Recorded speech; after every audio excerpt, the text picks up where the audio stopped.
Salut toi, qui que tu sois. Je m'appelle Manon, je suis la maman d'une merveilleuse petite fille de 2 ans et je suis de celles qui pensent que chaque maternité, chaque parentalité est unique et que toutes méritent d'être racontées.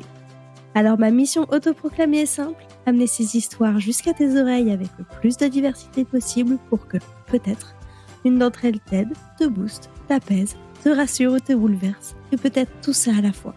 Je te souhaite donc la bienvenue dans Première Couche.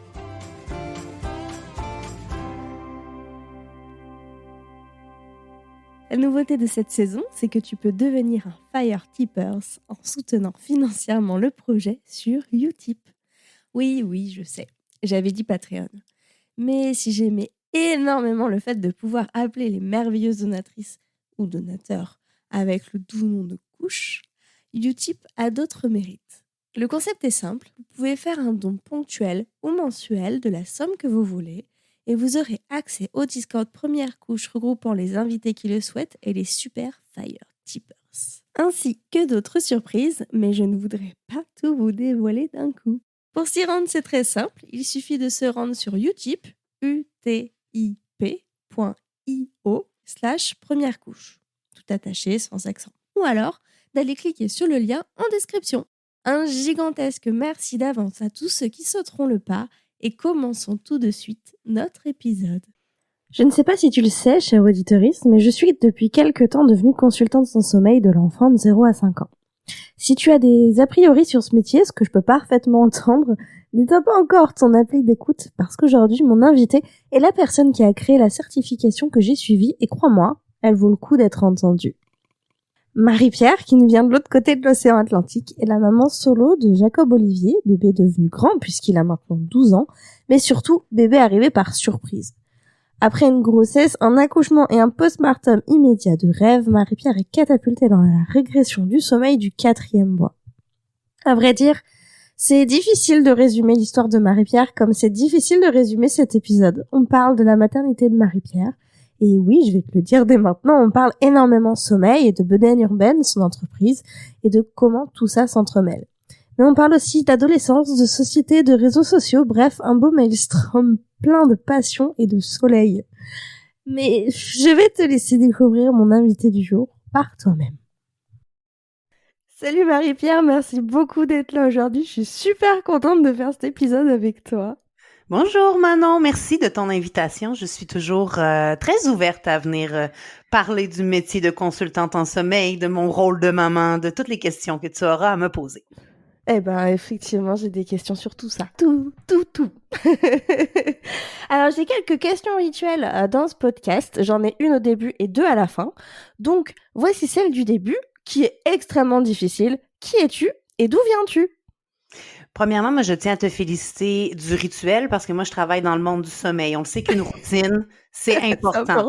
Donc, j'aime bien la thématique rituelle à travers ton podcast, ma chère Manon. Donc, qui suis-je? Je m'appelle Marie-Pierre Villeneuve. Je suis la fondatrice et la conseillère principale chez Bedaine Urbaine.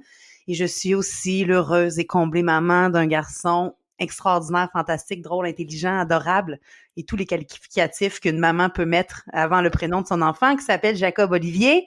Jacob Olivier, aujourd'hui âgé de 12 ans, donc ça fait un petit bout quand même que je dors la nuit, là, ce qui me permet probablement d'être plus efficace en tant qu'entrepreneur.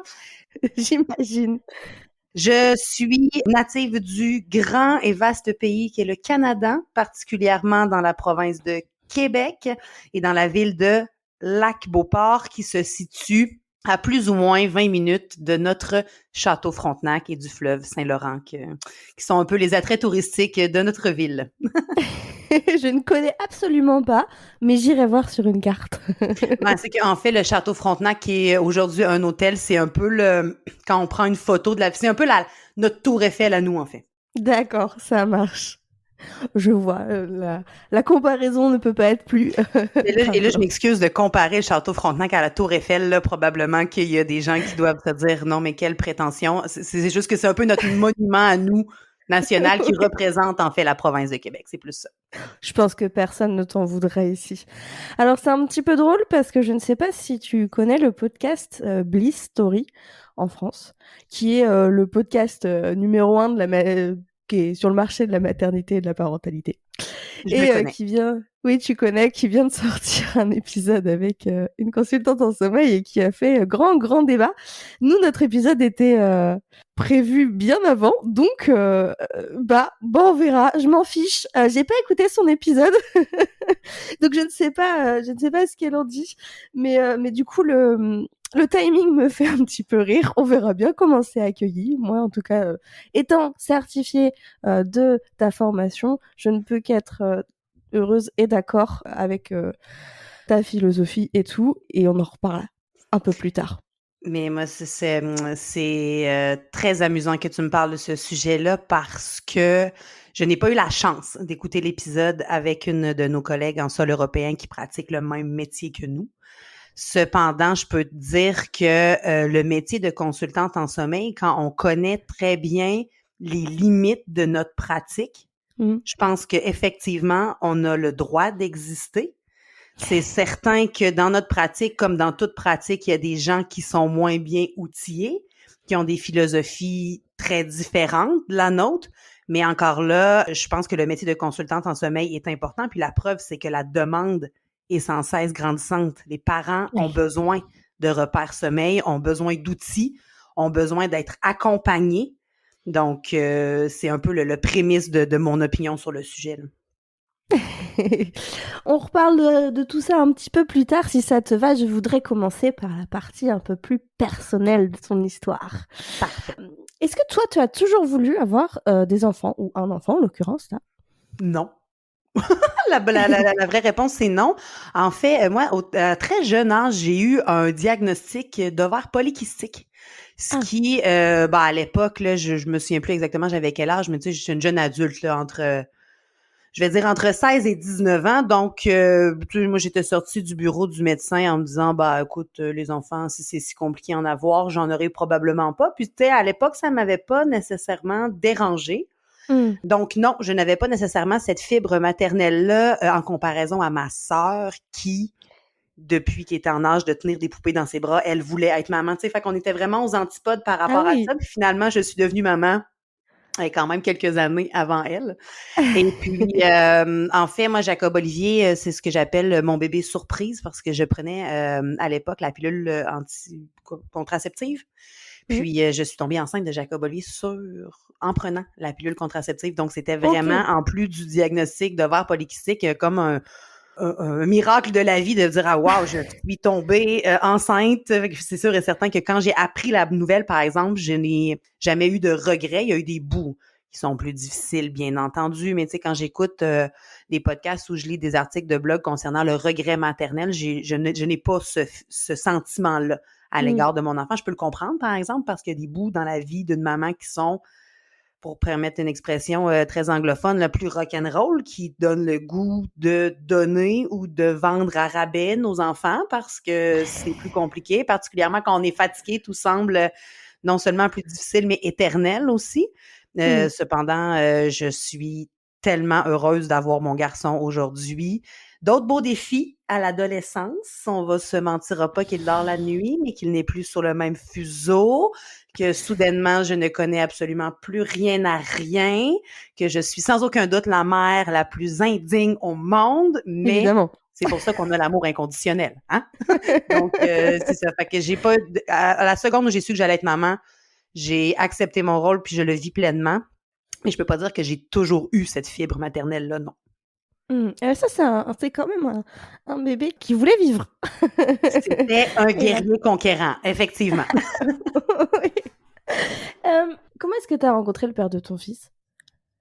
Ah, ça, c'est une belle histoire quand même. Ma sœur, à l'époque, était en couple avec un Mexicain. Et puis, c'est dans un voyage familial avec eux que j'ai rencontré le père de Jacob Olivier, Daniel Arturo.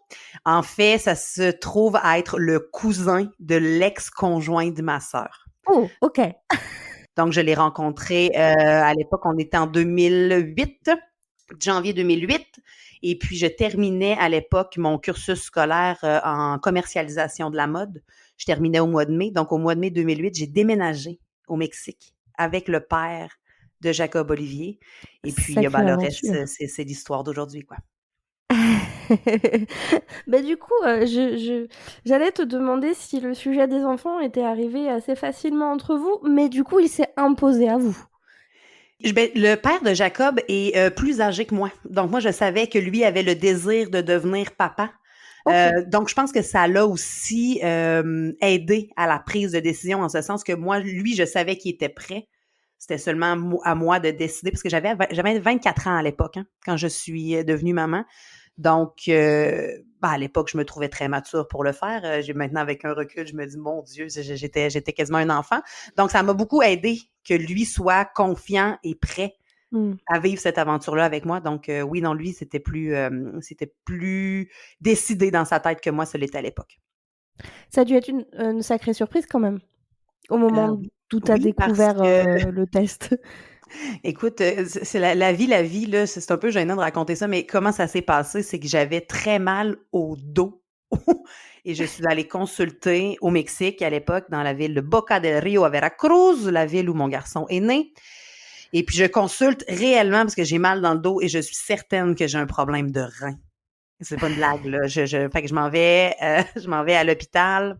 Et puis finalement, la docteure me rappelle, j'aurais besoin de vous voir pour vous donner vos résultats. Donc, je me présente à l'époque à l'hôpital. On avait une voiture, seulement une voiture. Donc, je prends la voiture sur l'heure de lunch du père de Jacob Olivier. Je m'en vais à l'hôpital. Et puis là, la docteure, tout est beau, Madame Villeneuve, il n'y a pas de problème. Cependant, vous êtes enceinte. Puis là, moi, dans ma tête, c'est je prends la pilule. Ils n'ont pas le bon dossier. Là, je prends la pilule contraceptive, j'ai les ovaires polykystiques, là, je tombe enceinte. Ça, dans ma tête, ça fonctionnait pas. Donc, il y a comme un blackout, si je peux me permettre l'expression, d'une vingtaine de minutes où elle me donne tout plein de pamphlets, le nom d'une gynécologue. Là, j'absorbe ça toute seule, moi, là, Ouais. dans un petit bureau à l'hôpital. Puis là, finalement, ben, ça me met en retard parce qu'il fallait que le père de Jacob récupère la voiture pour retourner travailler. Donc, je me souviendrai toujours, je tourne le coin de la rue et il m'attend avec un air de « t'es en retard et tu me mets en retard au bureau ». Puis je me souviens d'avoir stationné un peu la voiture un peu sur le coin, tu sais, c'est un peu comme à l'arrache, quoi, là, tu sais, sur le coin de la rue comme ça. Puis sortir, puis là, j'ai dit en espagnol, bien entendu, mais j'ai dit quelque chose comme « chicane-moi pas, tu vas être papa ». Puis là, il y a quelqu'un... Moi, j'avais mal dans le dos, là. On s'attendait pas que le point tournant du rendez-vous, ce soit « on va devenir parents ». Puis l'autre partie, c'est encore plus... Ben, c'est avec un recul, c'était pas drôle à l'époque, mais là, c'est quand même rendu drôle. C'est que le lendemain, on s'en va au bureau de la gynécologue, la doctora Judith, et puis on s'en va faire la première échographie. Puis j'étais tellement peu enceinte que, en fait, à l'échographie, ils ne voyaient pas Jacob. Ah oui, Il y avait c'était bébé vraiment J tout à l'époque récent. qui allait devenir Jacob. Ouais, fait que j'ai appelé mes parents pour leur annoncer que j'étais enceinte et que lundi, je repassais une échographie parce qu'on voyait pas Jacob, donc c'était peut-être une grossesse ectopique. Je n'ai pas le vrai bon terme, je m'excuse pour tous les professionnels dans le domaine de la périnatalité. Mais bref, j'ai annoncé à mes parents que j'étais enceinte, mais de pas trop s'énerver parce que c'était peut-être comme pas une vraie grossesse, tu sais. En tout cas, je me souviens, dans le temps, à l'époque, on utilisait Skype avec le signal un peu boboche de l'époque. On revient en 2010, 2009, 2010. Hein. Donc, mes parents sont comme, OK, là, elle a 23 ans. Ça faisait pas tant longtemps que j'étais avec le père de Jacob Olivier non plus. Je tombe enceinte. Tu sais, c'était comme un genre de nouvelle aigre douce. Finalement, ils sont bien contents, sont bien heureux aujourd'hui d'être les grands-parents de Jacob Olivier. Mais à l'époque, c'était un peu spécial Un comme choc. annonce. Ouais. En plus, t'étais loin. Enfin, ils étaient loin de toi. En plus, j'étais loin, effectivement. On a essayé, à l'époque, moi, je voulais accoucher ici à Québec. Puis, à l'époque, on avait les Mexicains avaient besoin de visa de tourisme. Ah. Donc, il y a eu, puis là, je vais te dire, écoute, je pense que ça a duré 2 ans, mais c'était dans ces 2 années-là. Et on n'a jamais été capable d'avoir le visa touristique pour le père de Jacob Olivier pour venir assister à l'accouchement parce qu'en fait, l'immigration, leur réponse était prenez-nous pas pour des zouzous, là. On sait qu'un coup qui va arriver ici, il repartira plus, vous allez demander la résidence permanente. Tu sais, c'était un peu ça, on vous croit pas qu'il va juste venir pour l'accouchement puis repartir. Il y avait comme l'impression que le père de Jacob allait, puis c'était vraiment pas à l'époque, c'était j'accouche à Québec et puis on retourne au Mexique après. Il n'y avait pas de discussion de venir vivre à Québec. L'immigration nous a pas cru. Donc, je pense qu'à 6 mois de grossesse, j'ai repris l'avion pour accoucher à Boca del Rio, Veracruz, en espagnol, dans le plus bel hôpital que j'ai jamais vu de ma vie. Tout était neuf. On était, parce que c'est drôle, Jacob Olivier, de ce Mexicain qui naît le 5 de Mayo. Donc, Jacob est réellement né le 5 mai, qui est une date hyper importante pour les Mexicains. Et puis, j'ai accouché. On était les seuls sur le plancher de la maternité au 3e étage. Il y a juste Jacob Olivier, Gaspard Villeneuve, qui est né le 5 mai 2010 dans cet hôpital-là, avec la vue sur la mer. Écoute, le lendemain, on a eu un vin fromage. Le lendemain, le 6 mai, c'est l'anniversaire de ma maman à moi, qui, quand on a reçu le vin fromage de la part de l'hôpital, nous trouvait tellement attentionnés d'avoir pensé souligner son anniversaire, alors que c'était... Puis on a, le père de Jacob et moi, on se regarde, puis c'est comme, t'as-tu commandé ça? Moi, non. Finalement, c'était vraiment plus pour souligner la naissance de Jacob. Mais ça a été un accouchement... Écoute, moi, quand j'ai rencontré la doctora Judith, moi, j'ai dit « Bonjour, je m'appelle Marie-Pierre et je veux la péridurale. » Moi, écoute, s'il avait pu m'endormir pour accoucher, ça m'aurait fait plaisir. Moi, je ne voulais pas... Non, mais contrairement à des mamans pour qui c'est très important, puis je comprends très bien, là. Mais moi, la façon d'accoucher, c'était est-ce que ça peut faire le moins mal possible? Donc, moi, j'aurais pris la péridurale à partir du 8e mois pour être certaine de sentir aucune contraction.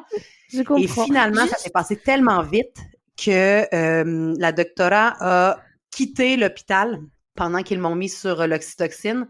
Puis, quand elle est revenue, j'étais dilatée, on m'a bandé les pieds, on m'a descendu en bas au quirófano dans les salles pour accoucher et je n'ai jamais eu ma péridurale. Et ça, à l'intérieur de ma famille, c'est encore un peu un running gag de dire on peut pas croire que toi... Je sais pas si en français de France on dit ça, mais douillette, là, moi, je veux dire, je me casse un ongle, c'est la fin du monde. Rien me fait mal. Là, tout le monde, t'as accouché pas de péridurale, t'as accouché naturellement, c'est comme, ouais, j'ai fait ça, moi, mais tu sais, personne peut le croire vraiment que ça me soit arrivé à moi. Mais somme toute, ça a été un accouchement extraordinaire. Là, moi, je me souviens d'avoir poussé littéralement 5 fois, puis Jacob Olivier était sorti. Ah, c'est chouette. Enfin... Vraiment, vraiment. J'ai vraiment eu un bel accouchement, oui. Avec la vue et tout sur les suites de couches, ça devait être sympa aussi. Effectivement, non, la vue sur la mer, c'était vraiment très chouette. Puis, au Mexique, c'est des accouchements qui sont un peu comme aux États-Unis. En fait, il n'y a pas de système de santé comme ici au Canada où c'est couvert par nos assurances, l'assurance maladie canadienne. Donc, c'est un accouchement qui est payant, mais c'est beaucoup, beaucoup moins dispendieux qu'aux États-Unis, bien entendu. Puis, je me souviens que sur le point de nous donner notre congé de l'hôpital, là, je sais pas, 2 jours après, ils nous ont dit, ben là, tu sais, vous pouvez quitter, mais eux, ils prenaient soin de Jacob Olivier la nuit entière. En fait, ils ne me réveillaient pas la nuit, ils s'occupaient de Jacob, puis me l'amenaient au petit matin pour que je puisse l'allaiter. Puis je me souviens d'avoir regardé le père de Jacob et faire, on va rester une autre nuit, hein? On s'est comme payé un tout inclus pour bébé à l'hôtel pour qu'il puisse s'occuper de Jacob dans les premières nuits. Non, c'est épouvantable. Ben, pas tout ce que j'ai fait, c'est épouvantable, mais avec un recul, je pense que je vivrais ça aussi différemment. Là, tu sais, moi, je suis bien contente que mes parents, à l'époque, étaient là à la journée... Non, mon père est arrivé quelques jours après, et ma mère et ma tantine Hélène étaient là la journée de l'accouchement, et la abuelita de Jacob, la mère du père de Jacob, était là. Puis les premières nuits, je n'ai pas vu Jacob. Un peu comme j'avais des nourrices la nuit, donc on s'occupait de l'héritier pendant que moi, je dormais et je me réveillais, puis j'étais dispose le lendemain matin. Puis là, je me dis, quand c'est arrivé ça, je me dis, c'est le plus beau cadeau qu'on pouvait m'offrir, de pouvoir me reposer après l'accouchement, sachant très bien que cette aide-là, de toute façon, finirait par s'estomper parce que mes parents devaient revenir au Canada parce que leur vie est ici, etc.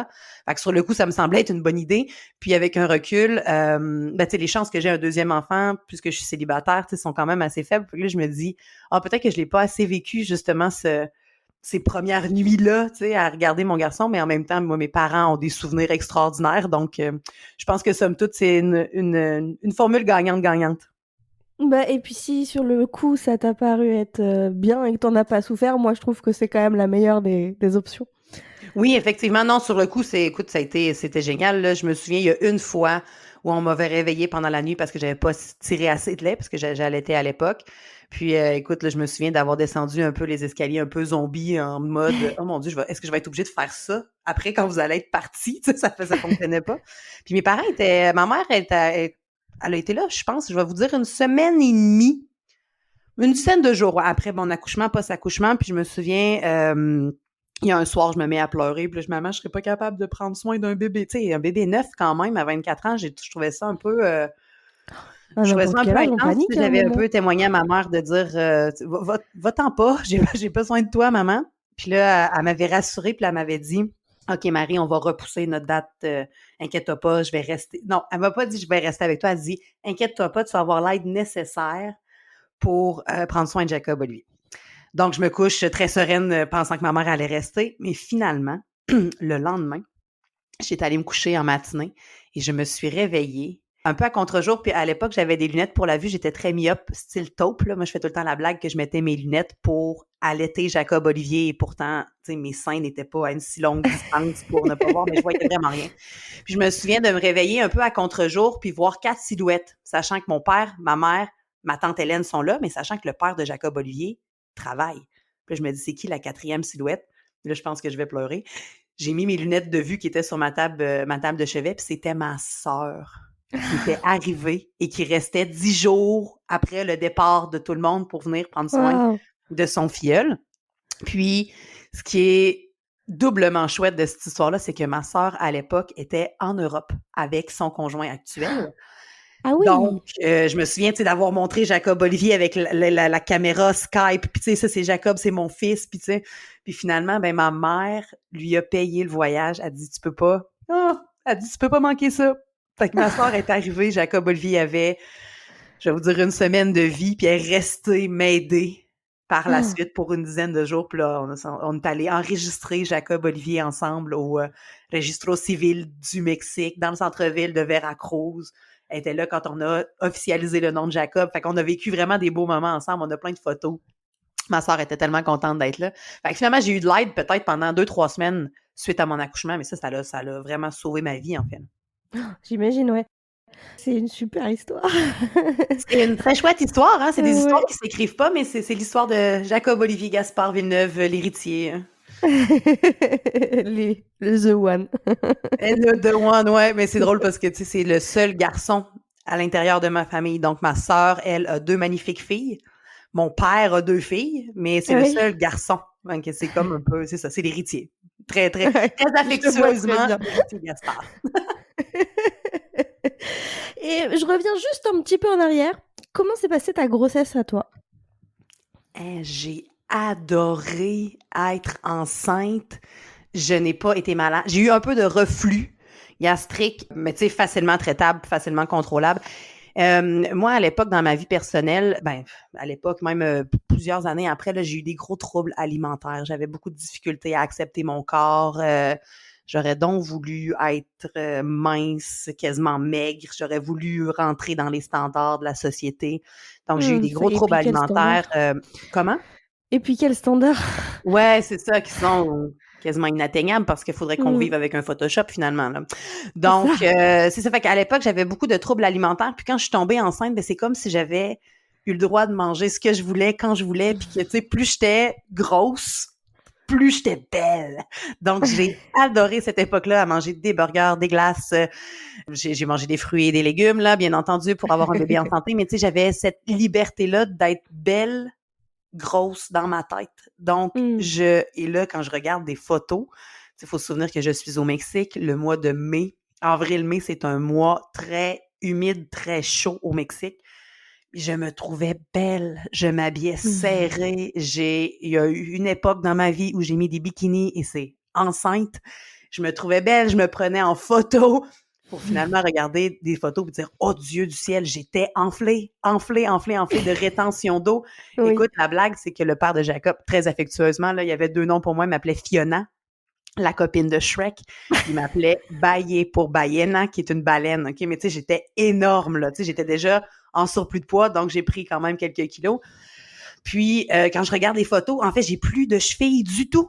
Mes mollets sont une continuité jusqu'à mon pied. J'ai des tubes, en fait, mais je me trouvais belle, je me trouvais resplendissante. J'ai un sourire incroyable. Donc, j'ai adoré être enceinte.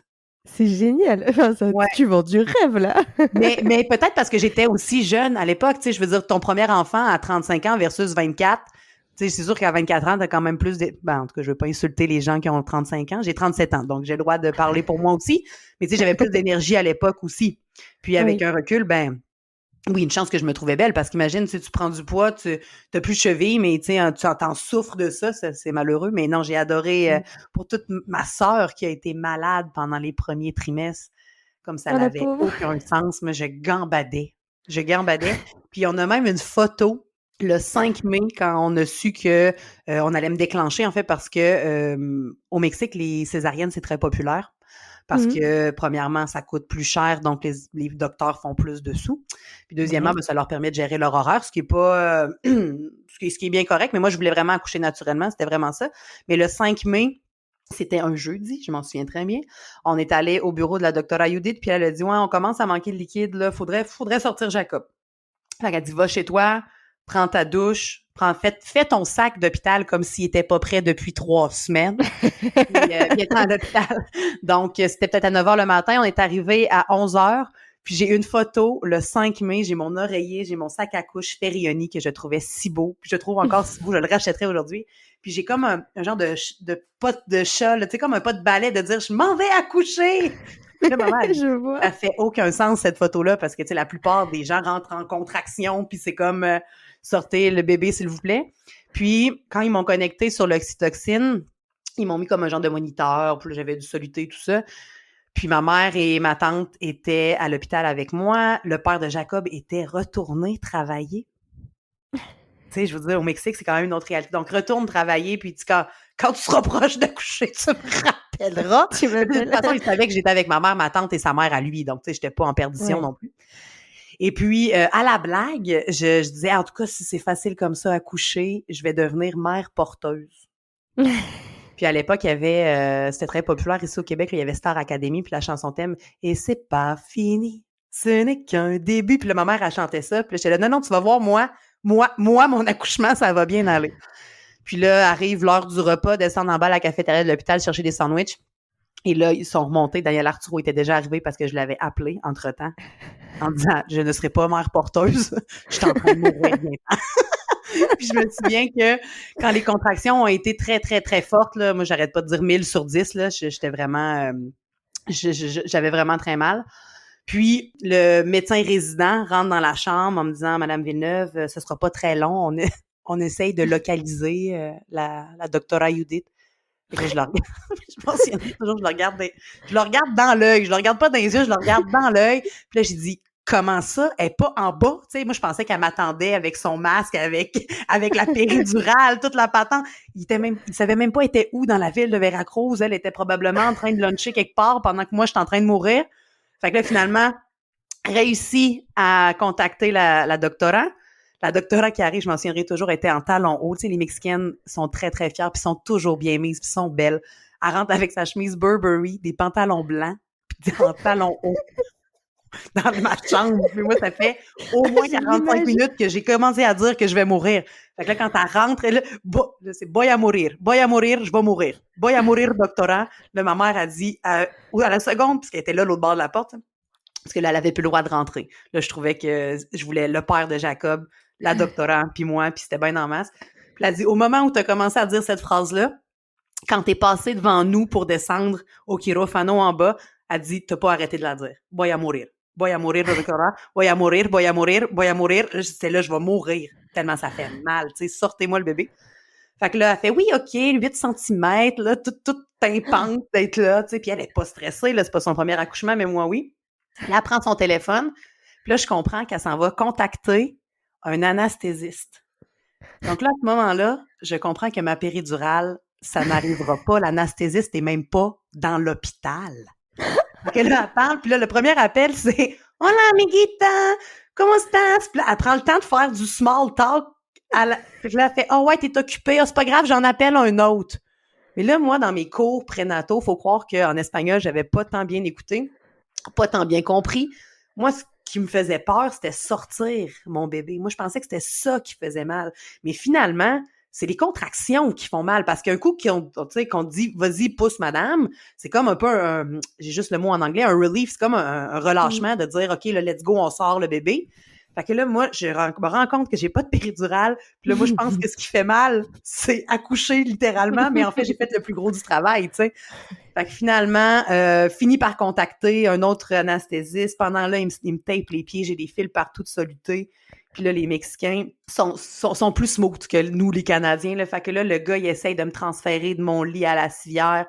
Puis là, ça va passer vite à mon goût. Fait que là, je le regarde lui aussi dans l'œil. Puis là, j'ai dit, qu'est-ce que tu essaies de faire? Il dit, faudrait que vous soyez sur la civière. Écoute, il avait même pas fini sa phrase. Je me suis auto-swingée, comme on dit en bon québécois, sur la civière. Il était là, madame, bougez pas. Je suis là, hey, tu comprends pas? C'est moi le chef. C'est moi le chef. C'est moi qui décide. Je descends en bas. Écoute, le père de Jacob s'habille un peu avec son masque, nanana, là. Fait que là, on arrive là, je pousse 3 fois. Puis là, j'ai tellement eu mal longtemps qu'en fait, je me suis... Non, c'est pas vrai. Ils m'ont montré Jacob parce que moi, je savais pas si c'était un petit gars ou une petite fille. Pendant 9 mois, il s'est appelé bébé J pour bébé Jacob ou bébé Juliette. Donc, quand Jacob est né, il pleurait pas. Puis là, je me souviens, ça, je m'en souvenais. Nico prénato, la première chose, il faut qu'il pleure. Fait que là, ¿por qué no llora? Pourquoi il pleure pas? Puis là, finalement, il se met à pleurer, mais ça ressemble tellement à la personnalité de mon gars aujourd'hui. Il se met à pleurer, mais comme juste pour me rassurer, comme un genre de, c'est juste pour me dire, maman, je respire. Calm down, ça va bien. Ça va bien. Puis là, l'infirmière me le prend, puis tu sais, les premiers instants, il est tout blanc comme Blanche-Neige, il a des belles lèvres roses, puis là, elle lève la petite couverte, puis là, elle met littéralement son pénis dans la face, elle dit « Es niño, es niño! » Puis là, au moment où mon fils a pleuré, puis j'ai su que c'était un garçon, là, je me suis évanouie. Là, c'était comme, je savais que tout le monde allait bien, puis là, c'était comme too much, fait que j'ai perdu la notion du temps un peu. Puis finalement, quand je me suis réveillée, à la blague, j'ai dit « Bon, l'anesthésiste, il est-tu arrivé? » Puis je me souviendrai toujours, il y a un masque qui est au-dessus de moi, il y a une grosse seringue avec un genre de liquide blanc. Puis là, il me regarde et dit « Ça va bien aller, madame. » Puis en me disant, là, je suis là. Fait que là, le temps qui recouse et tout ça, écoute, mon père a vu littéralement mon fils avant moi parce qu'ils ont appelé mon père qui a vu Jacob. Tu sais, puis après ça, moi, je suis remontée en haut, puis après ça, ils me l'ont amené. Fait que, tu sais, moi, je l'ai vu 17 secondes, puis il y a plein de monde au Québec qui avait vu Jacob avant moi que je reprenne mon fils dans mes bras. C'est quand même drôle à dire. Fait que, ouais, ça a été un accouchement, somme toute extraordinaire, mais tu sais, avec un recul, on m'a amené à penser, à dire, mais imagine si ça avait pas bien été, l'anesthésiste, il était où? Tu sais, s'il avait fallu faire une césarienne d'urgence, tu aurais ouvert à froid. Puis là, quand je me mets à penser à ça, je me dis, ouais, c'est vrai que c'est On va éviter de partir dans les scies. Ouais, exactement. Ouais, non, c'est ça, faut pas partir dans les scies. Fait que, bref, c'est ça l'histoire de mon accouchement à la mexicaine. Mais je referai ça demain matin. Pareil. Ouais. C'est wow! Ouais, c'est un beau récit. C'est une façon de le raconter extraordinaire aussi. Ouais, c'est pas la première fois que je le raconte, mais je trouve ça toujours aussi impressionnant. Ah ouais, j'ai pas les mots là, c'est parfait. Bah faut que je rebondisse moi là-dessus.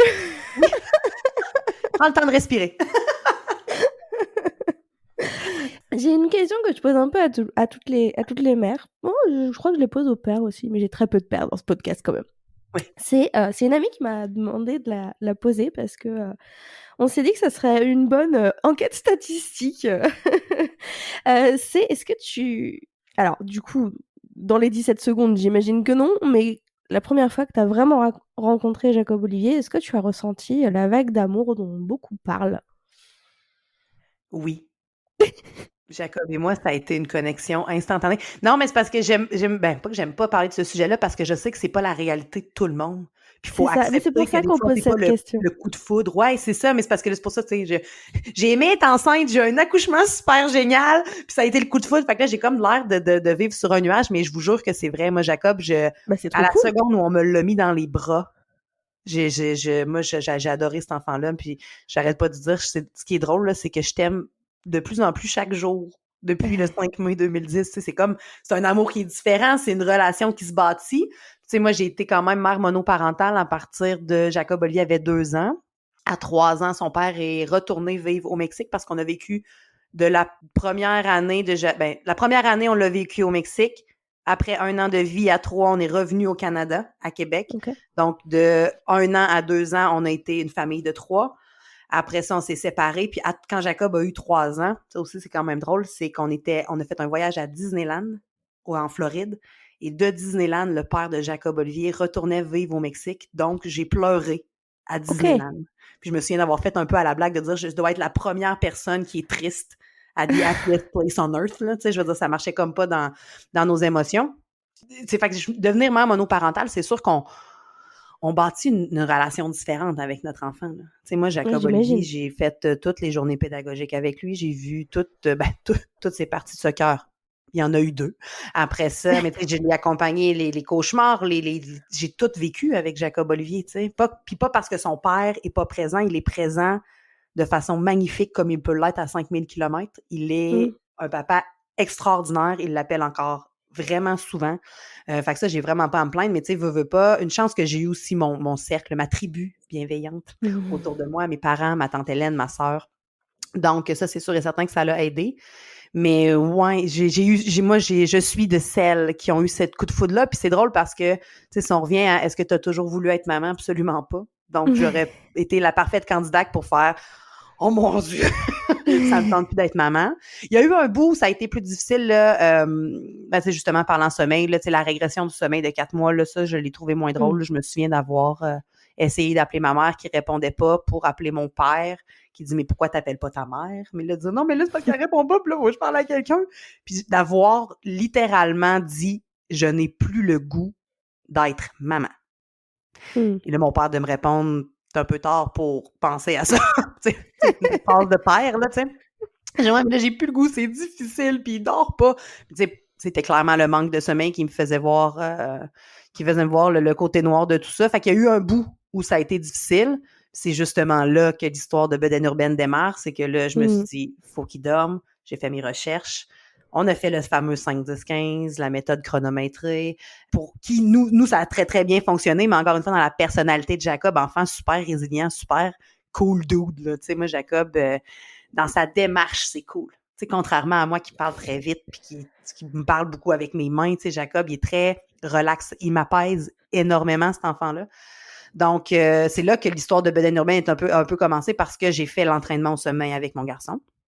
Ça l'a sauvé sa vie à lui et ma vie à moi parce que, par manque de sommeil, un soir, le père de Jacob Olivier arrivait aux alentours de 21 heures de travailler.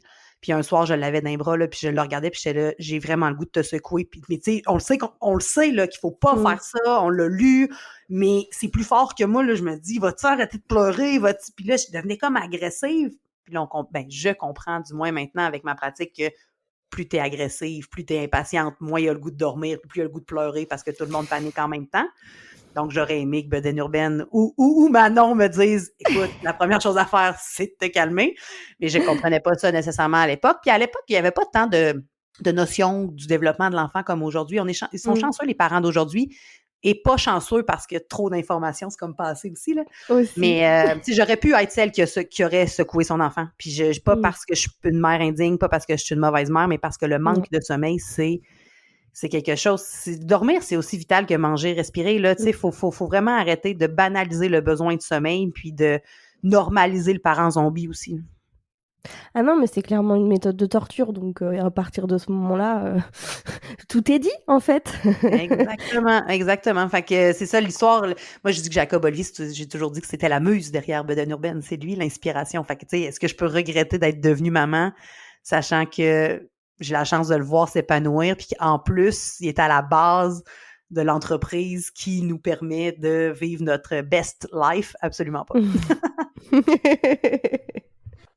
Là, on en est dans ton histoire à... Il a quel âge à ce moment-là? Quand j'ai commencé à faire le 5-10-15? Ah oui, quand tu as commencé l'entraînement. La régression de mémoire entre 4... La mémoire est une faculté qui oublie, là, mais je vais dire entre 4 et 5 mois. D'accord, donc vraiment Très tout début. Je vais y arriver. Je suis désolée, hein, je suis à 7 mois et demi de grossesse. Les neurones, c'est plus ça. Ça, c'est que dans ton hésitation, je sais là, quelle question elle est en train de me préparer. J'ai comme eu une angoisse momentanée. Non, mais en fait, c'est parce que je sais pas comment raccrocher le wagon de mes questions, surtout. Mais on raccroche le wagon comme tu veux. Moi, passer du coq à l'âne, Manon, là, c'est ma spécialité. J'ai vu, mais c'est cool. Je suis un peu comme ça aussi, mais... Mais moi, j'ai pas 7 mois et demi de grossesse, donc c'est sûr que mes idées sont peut-être plus connectées. Du coup, ouais, le 5-10-15, tu dis ça marche, et puis la régression passe, j'imagine. Ben, tu sais, est-ce que c'est la régression qui est passée ou le 5-10-15 qui a fonctionné? La poule ou l'œuf, on le saura jamais vraiment. Mais moi, je sais qu'à ce moment-là, avec le chronomètre, moi, il a été aidant. Puis, tu sais, dans la philosophie bédaine urbaine aussi, je le dis, là, tu sais, nous, on n'a pas nécessairement de chronomètre avec les méthodes d'entraînement de dos visant l'autonomie. Mais quand le chronomètre est là pour te rassurer, tu sais, moi, quand le premier soir que j'ai commencé le 5-10-15, je dépose Jacob Olivier après la routine de dodo, je sors de la chambre, puis là, j'ai fait « Oula, j'ai 5 minutes avec aucun bébé dans les bras, j'ai 5 minutes à moi. » Tu sais, moi, c'était ça. Moi, moi, je fais toute la blague de dire, je me suis un peu sentie comme la Reine des Neiges, là, quand elle a été libérée, là. J'ai fait, 5 minutes! 5 minutes pour moi! Puis après ça, courte intervention, dodo. Bon, moi, c'est sûr que j'avais un discours plus, moi, c'était vraiment la phrase que je répétais le plus souvent à Jacob quand, là, vous allez dire être un peu ésotérique, mais je l'ai quand même dit, c'est, moi, je fais ça parce que je t'aime. Je fais ça parce que maman, elle est plus capable de pas dormir. Je fais ça parce que je t'aime trop et non pas pour te punir ou te dresser ou te casser. C'est que je ne suis plus capable de vivre comme ça. Donc, là, je ressors, j'ai 10 minutes et j'ai pris une douche. J'ai pris une douche sans la petite chaise qui vibre à côté de moi puis qui me regarde me laver les cheveux, tu sais. Moi, je me suis... Puis après ça, je retourne, intervention, aimante, et là, j'ai 15 minutes. Je m'installe pour écouter une télénovelle, là, tu sais, je veux dire, ça, moi, ça l'a... Puis c'est pour ça que le 5-10-15 dans ma situation a fonctionné. Parce que moi, j'y croyais. Parce que moi, j'étais confiante. Parce que moi, à chaque fois que je suis rentrée réconforter Jacob Olivier, j'étais littéralement réconfortante. J'étais une mère aimante. J'étais une mère qui était connectée, qui comprenait ce qu'il faisait, puis qui était complètement confortable avec le fait que Jacob pleure, parce que c'était ça, ou l'inévitable. Fait que moi, c'est pour ça que puis la personnalité de Jacob qui fait que aujourd'hui, on comprend qu'il est tellement résilient, cet enfant-là, que ça fonctionne. Donc, c'était vraiment le mix parfait pour que cette méthode-là fonctionne. Mais je peux comprendre qu'il y a des parents qui n'aient pas le goût de le faire. Je peux comprendre qu'il y a des enfants qui ne sont pas du tout réceptifs à cette méthode-là aussi. Mais somme toute, pour moi, Jacob et moi, à l'époque, c'était... Encore là, en 2010, à part du cododo pour l'éternité, qui, dans tous les livres, était une habitude, que c'était très difficile à défaire, on avait comme peur de faire du cododo, en plus des recommandations des organismes de la santé qui disaient c'est dangereux, parce que oui, effectivement, il y a des enfants qui ont été blessés et qui sont décédés suite à la pratique du cododo fait de façon non sécuritaire. Donc là, tu veux pas faire de cododo. Puis là, en plus, ben là, tu sais, on a la méthode chronométrée, mais on n'avait pas cet espace-là, la zone grise que j'appelle dans les méthodes d'entraînement de dos, de nous amener à comprendre le sommeil, de nous amener à avoir des connaissances aussi importantes, mais pas trop développées non plus, parce qu'on veut pas devenir des spécialistes du développement de l'enfant, mais tu sais, je pense que c'était important que les parents comprennent le lien d'attachement, comprennent qu'on casse pas un enfant, mais tu sais, ça a été long avant qu'on en arrive à des approches plus bienveillantes. On a été longtemps dans l'approche de l'enfant bibelot que j'appelle, là, tu sais, de sois beau et tais-toi. Tes émotions, tu sais, les petits gars, ça pleure pas, puis t'as de la peine, arrête de pleurer, puis tu sais, je veux dire, ça fait pas très longtemps là, qu'on a compris qu'un bébé humain était pas en fait un bébé adulte, c'est un bébé humain, mais ça fait pas des années. Et que les émotions, c'est bien aussi. De comprendre ça, ben oui, c'est bien, mais tu sais, est-ce que quand les enfants sont élevés plus à la dure, est-ce que c'est vraiment plus néfaste? Il y a des enfants qui s'en sortent très bien, mais encore là, c'est parce qu'il faut toujours adapter ça à la personnalité de l'enfant. Il y a des enfants qui sont très, très résilients. Ils ont des enfants qui ont besoin de cadres plus stricts. Mais il faut comprendre aussi que le cadre mérite d'être réajusté dépendamment de tous et chacun. C'est clair. Ça dépend des enfants, des bébés, des familles, des parents, de tout. Moi, je le dis souvent, hein, les défis sommeil, c'est souvent un symptôme de plein de choses. D'une relation conjugale qui est un peu difficile, des troubles de santé qui s'intègrent dans la vie de l'enfant ou du parent. Après ça, il y a toujours le discours de la tribu qui, des fois, n'est pas tant bienveillante. Donc là, ça crée du stress. Il y a plein de choses qui peuvent expliquer les défis sommeil. Fait que c'est pas juste d'amener un enfant à mieux dormir, c'est de faire l'analyse ou en tout cas le portrait de la famille. En tant que consultante en sommeil, c'est vraiment ça notre rôle, c'est de faire un peu le portrait de la famille, d'éduquer ou d'enseigner des notions sommeil aux parents, puis de les amener à collaborer avec des professionnels de la santé quand ça sort de notre cadre. Parce que, par exemple, si le trouble de sommeil est expliqué par une dépression postpartum, c'est pas le rôle d'une consultante en sommeil, à moins qu'une psychologue ait pris un programme de certification. Donc là, les deux chapeaux se jumellent en même temps. Mais moi, en tant que consultante en sommeil, les troubles physiques sont toujours référés à des professionnels de la santé dans le domaine médical traditionnel ou alternatif. Les mamans qui, des relations conjugales difficiles, des dépressions postpartum, une hypersensibilité aux pleurs. Moi, je leur dis tout le temps, tu sais, ça vaudrait peut-être la peine de visiter un psychologue, quelqu'un qui a la notoriété et les connaissances pour le faire. Fait que, tu sais, je m'en viens avec un parallèle avec le podcast Bliss. C'est ça, le rôle d'une consultante en sommeil. C'est un travail d'équipe. Puis je comprends qu'il y a des professionnels dans le domaine de la santé qui ne soient pas d'accord nécessairement avec notre pratique parce que, justement, il y a des consultantes en sommeil qui ont fait, très à la québécoise, leur travail tout croche. Je ne connais pas, cette expression-là. Qui tout croche. Ben, tu sais, c'est pas très droit, c'est tout croche. D'accord. Je peux comprendre qu'on veut protéger l'enfant, le parent, mais je pense que dans le métier de consultante en sommeil, j'en parle beaucoup dans la certification, c'est important de connaître les limites de notre pratique. Oui, c'est vraiment ça. Hein. Ça se sent en tant qu'élève. C'est vraiment un des aspects phares de la formation, de savoir reconnaître ses limites. Et je crois que je suis d'accord, c'est une des choses les plus importantes. Oui, parce que là, oui, ça peut devenir dangereux. Moi, j'ai pas la notoriété pour absolument aider personne au niveau de la psychologie.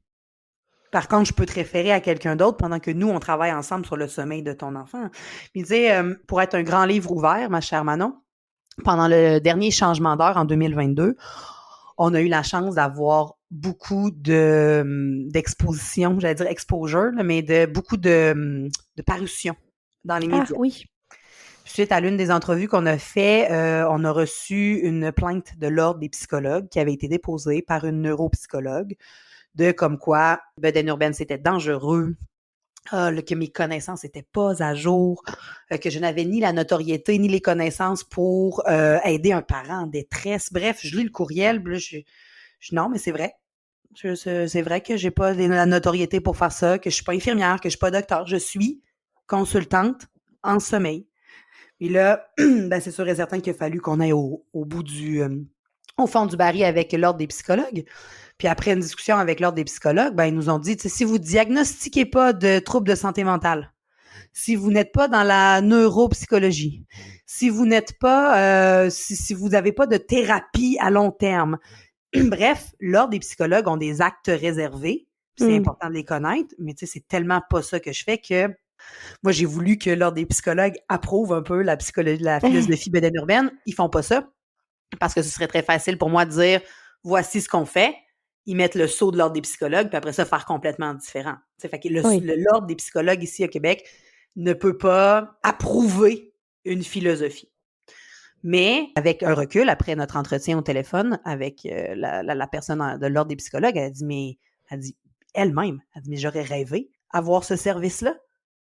Un service qui donne des rendez-vous rapidement, parce que nous, ici, en psychologie, les rendez-vous, il y a des listes d'attente. On manque de psychologues parce que le doctorat en psychologie est tellement contingenté qu'il y a très peu de psychologues qui sortent chaque année qui peuvent pratiquer.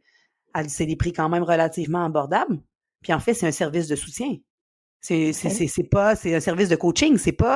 On n'est pas dans la reconnaissance de maladies psychopathologiques. Là, ça n'a absolument rien à voir. Puis dans ce cursus-là, j'ai eu la chance aussi de m'entretenir avec un membre de la Société canadienne du sommeil.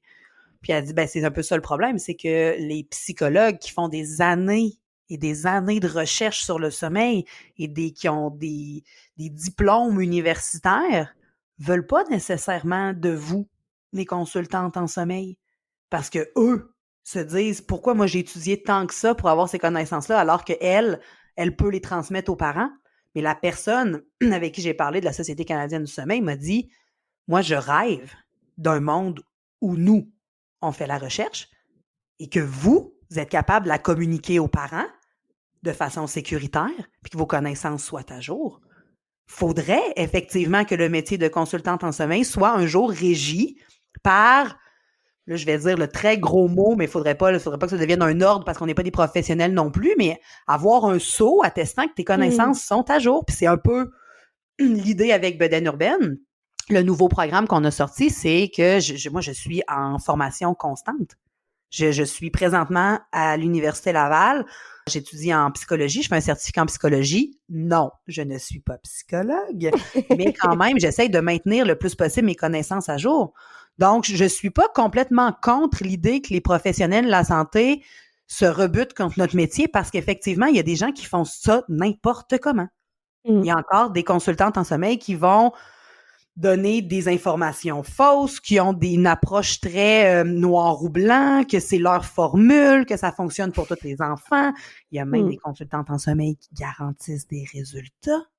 Il y a des consultantes en sommeil qui vont avoir des honoraires faramineux, je sais même pas si j'ai le bon mot, mais complètement exagérés, comme si eux avaient trouvé la formule miracle. Comme les miracles du sommeil, mais miraculeux différemment. Donc, moi, je pense que c'est là que le métier de consultante en sommeil peut être biaisé et devenir dangereux. Mais tu sais, moi, quand la plainte à l'ordre des psychologues est tombée, bien honnêtement, bon, j'ai vraiment très paniqué. Là, on pourra demander à Karine, ma collègue, de vous parler de ma réaction. Et j'en ai pleuré. Puis pas parce que j'avais peur, c'est que dans ma tête, je me suis dit, moi, quand j'ai commencé à être consultante en sommeil, j'ai jamais pensé appeler l'ordre des psychologues parce que je me disais, moi, je veux aider. Moi, je veux qu'il y ait personne au monde qui se ramasse comme moi. J'ai été, quand mon garçon avait 4 mois, avec noir ou blanc, de peu de solutions, de pas pouvoir parler à personne. De dire, OK, lis un livre. Oui, mais moi, mon bébé, quand? Fait que moi, intrinsèquement, très humblement, j'étais là pour aider. Puis je savais que ça fonctionnait parce que ça fait quand même 10 ans là, qu'on existe, bientôt 11. Fait que je savais que les résultats étaient là. Je savais que les mamans aimaient la philosophie. Mais moi, ce qui m'a fait de la peine, c'est de dire, est-ce que ça fait 10 ans que je suis une charlatante puis que ce que je fais est dangereux puis je devrais pas faire ça? Fait que là, j'ai appelé des amis psychologues. Puis là, moi, la préface du tome 1, le Top Book tome 1 a été signé par ma thérapeute à moi. Puis je me disais, il y aurait sûrement quelqu'un dans... J'ai aidé des mamans neuropsychologues, j'ai aidé des mamans psychologues, j'ai aidé des mamans infirmières, j'ai aidé des mamans urgentologues, j'ai aidé plein de mamans qui, dans leur vie professionnelle, sont des professionnels de la santé. Puis là, je me disais, personne m'a arrêté jamais. Tu sais, moi, il y a vraiment un doute qui s'est installé de dire, est-ce que c'est dangereux ce que je fais? Puis en fait, ben, comme tout dans la vie, j'essaie de tourner ça au positif. En fait, la personne qui a fait la plainte fait exactement le même métier que moi, sauf qu'elle est effectivement neuropsychologue.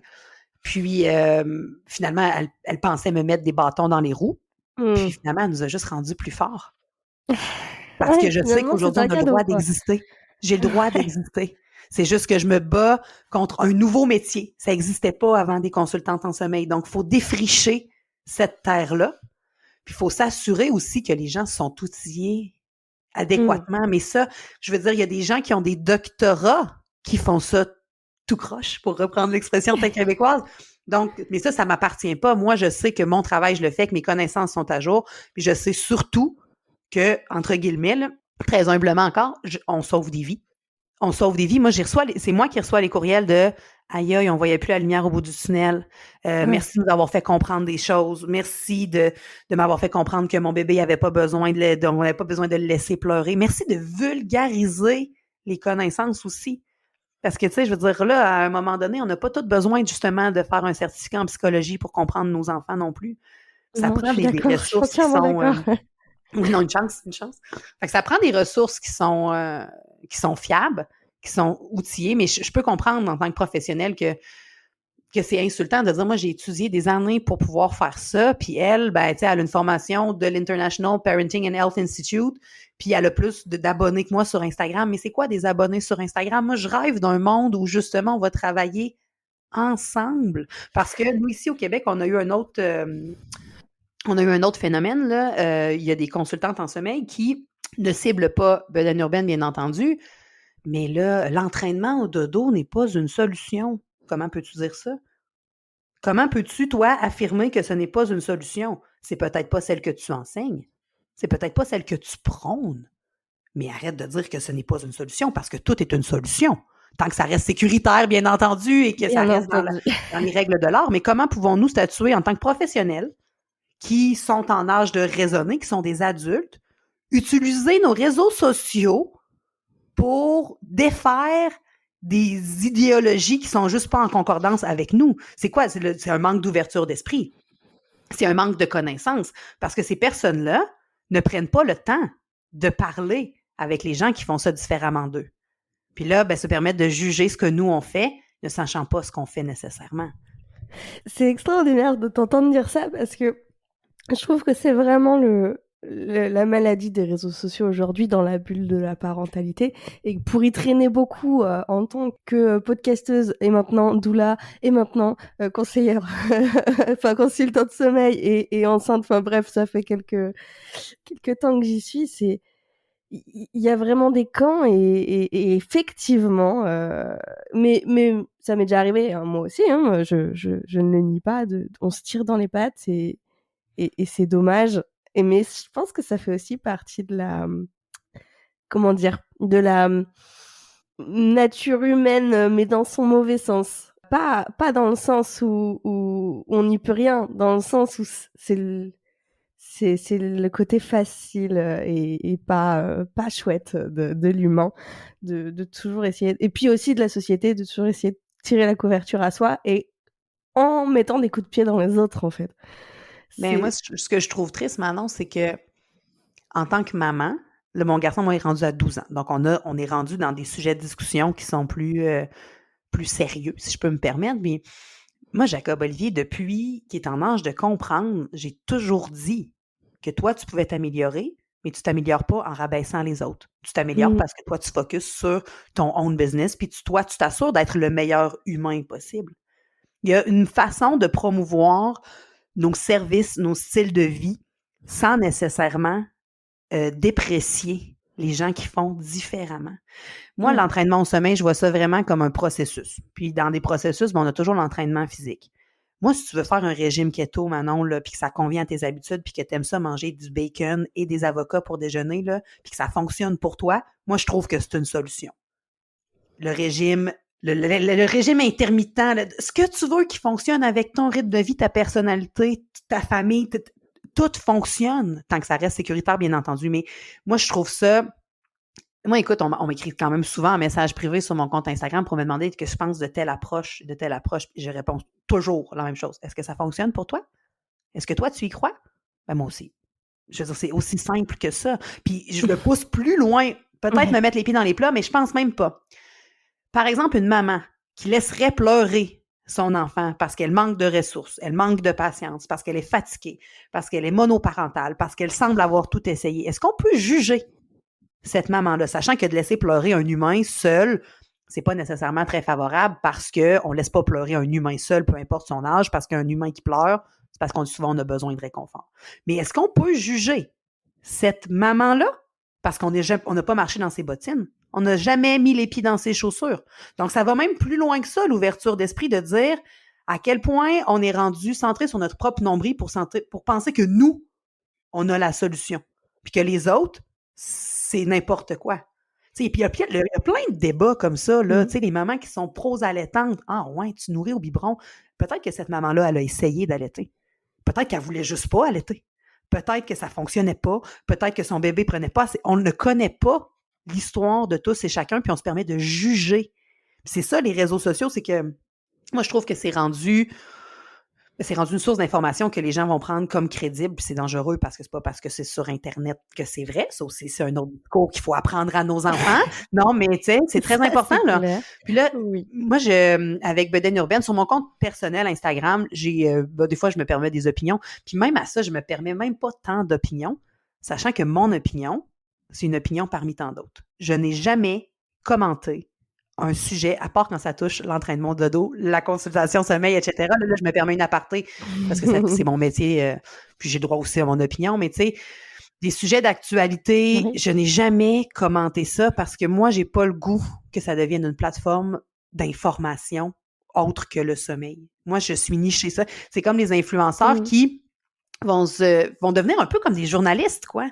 Ils se donnent le droit de donner leur opinion, teintée de leur propre vécu, de leur propre expérience sur des sujets d'actualité, alors que le métier d'influenceur, on n'est pas des journalistes. Mais tu sais, ça, c'est pas tout le monde. Puis tu sais, là, c'est encore une fois, on dirait que je me pète les bretelles en me disant je suis meilleure que les autres. Je suis pas meilleure que les autres, c'est juste que moi, j'ai choisi que Bedaine Urbaine, c'était la façon qu'on allait voir les choses. Puis tu sais, souvent, on me le dit, là, hey, tu vas-tu parler de tel sujet? Absolument pas.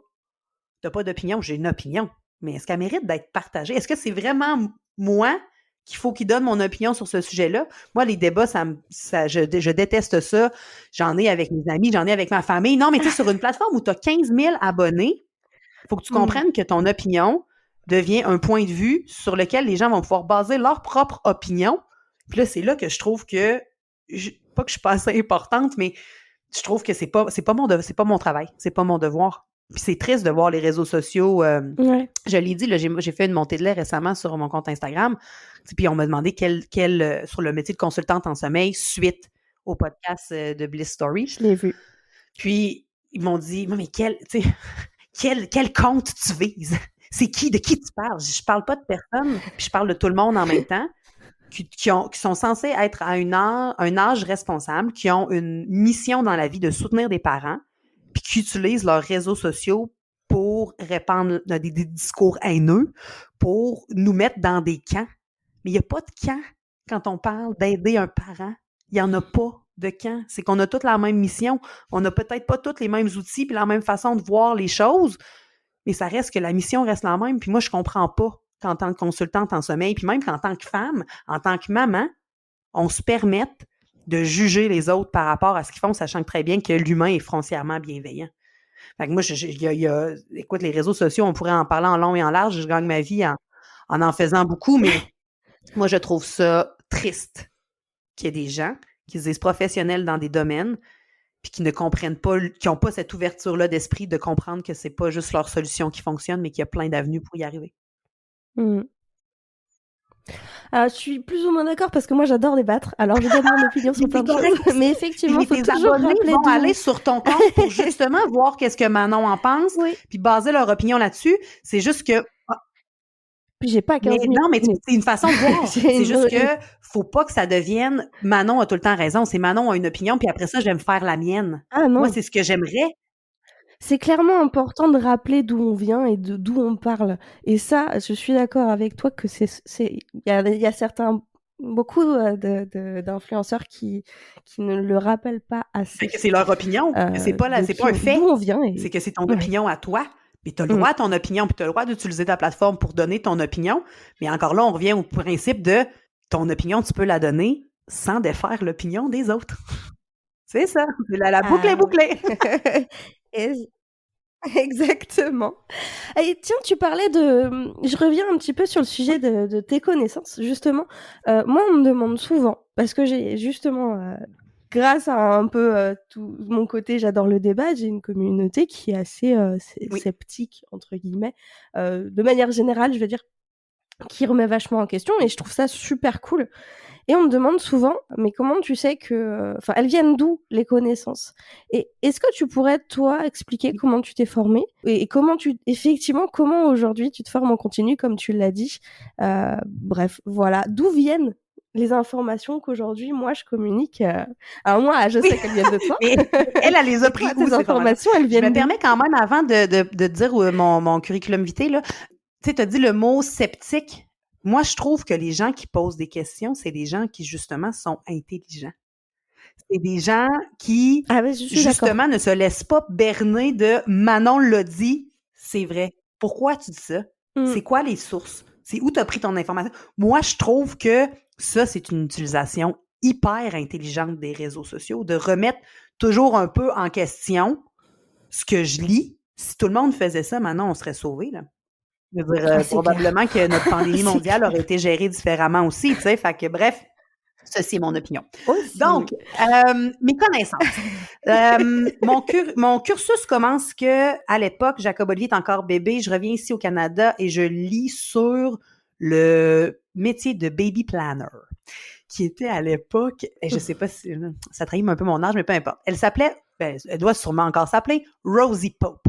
Et Rosie Pope, elle était baby planner, puis son émission s'appelait Poussette et talons hauts à New York. Puis elle était baby planner, mais dans une réalité, il y avait un épisode, entre autres, elle avait formé un conseil d'administration pour choisir le prénom d'un enfant parce qu'il fallait qu'il ait, je dis n'importe quoi, 7 lettres, qu'il commence par cette lettre-là, qu'il se dise aussi bien en anglais, là, on assiste à ça, tu sais. Là, moi, je trouve ça très très, très chouette. Je trouve ça très glamour. Je me dis, mon Dieu, je veux être baby planner. Donc, je le trouve, à l'époque, ça s'appelle l'International Maternity and Parenting Institute de mémoire.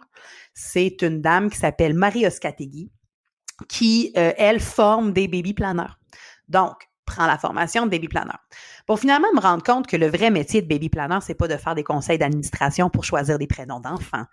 C'est plus de la préparation à l'accouchement et le postnatal, les premières semaines. Mais pour finalement me rendre compte que moi, mon postnatal, j'ai eu tellement d'aide que je me sens un peu une charlatane d'aider les gens, honnêtement, dans ce... Puis je ne veux pas devenir non plus accompagnante à la naissance parce que je suis pas bonne. C'est sûr que moi, je peux pas t'encourager à te dire que ça fait pas mal, sachant que ça fait très mal. Tu sais. Donc, je me sens un peu une charlatane. Puis, nous, ici au Québec, on a la chance d'avoir des infirmières qui ont des connaissances beaucoup plus poussées que les miennes, qui font ce métier-là gratuitement, le pré, le postnatal. C'est inclus dans notre système de santé.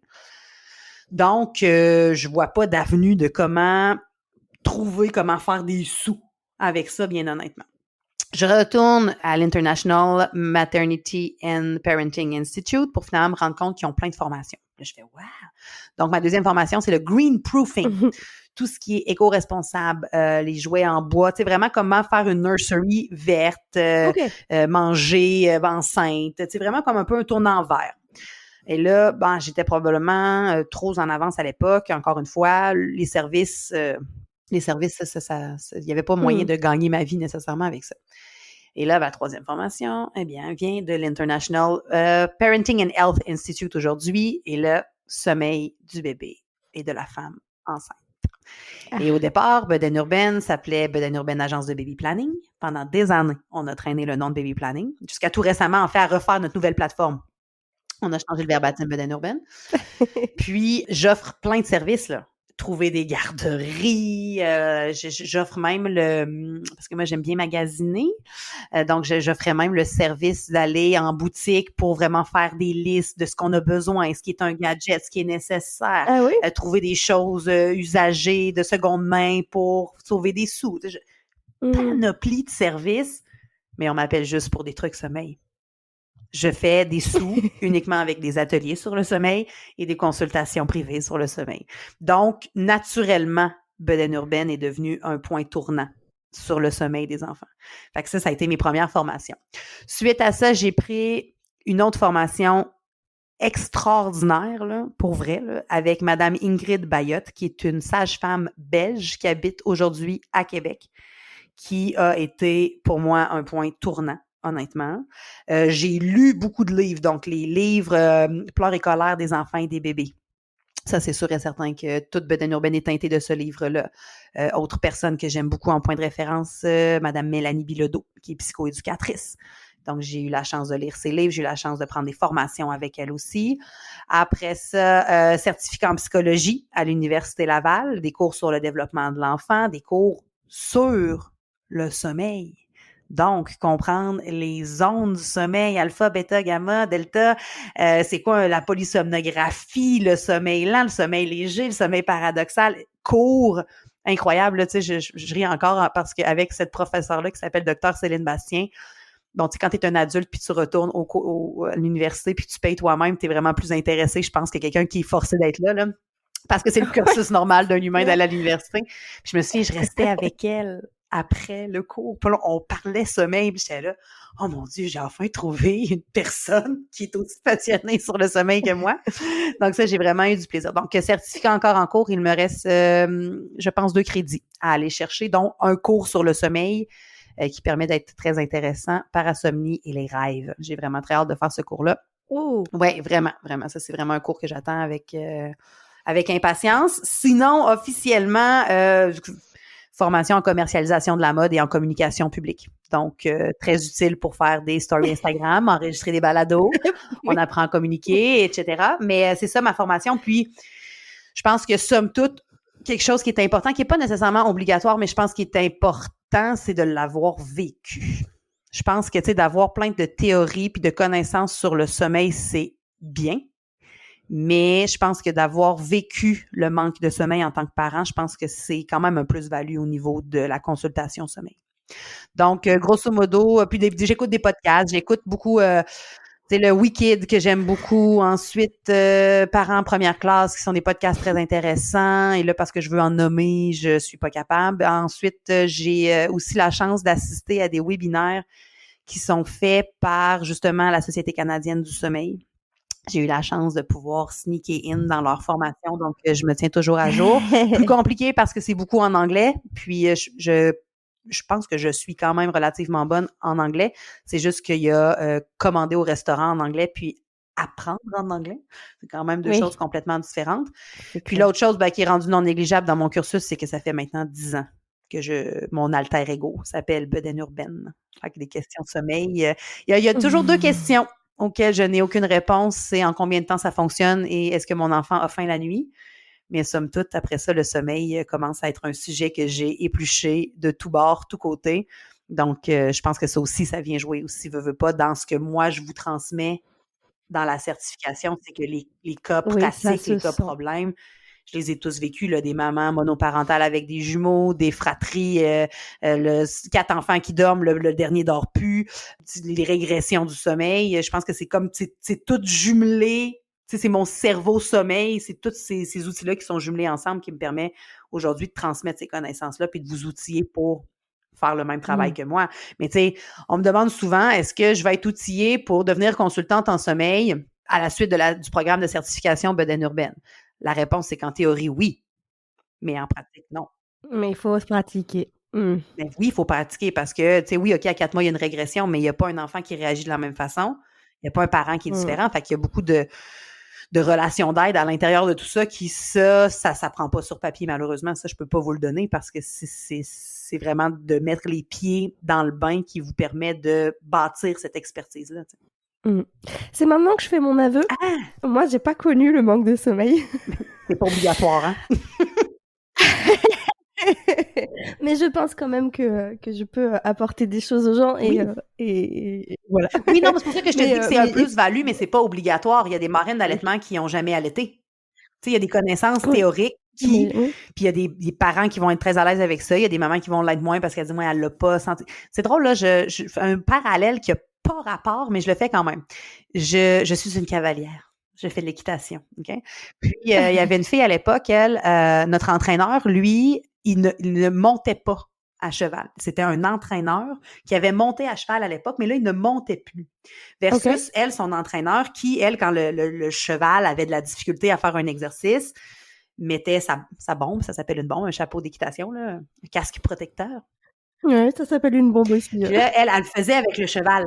Tu sais, elle faisait l'exercice avec le cheval, puis là, mon amie remontait sur son cheval, puis elle prenait. Puis elle disait, ben, tu sais, moi, c'est important que mon entraîneur puisse corriger mon cheval. Mais moi, il me disait quoi faire, puis moi, j'étais satisfaite. Fait qu'encore là, c'est un choix. C'est un choix du parent. Fait que c'est pas à nous, en tant que consultante, de dire « Non, tu devrais pas aller prendre cette approche-là. Non, tu devrais pas faire ça. » C'est de vendre ce que nous, on a à offrir, puis après ça, de laisser le parent décider si ça le rejoint ou pas.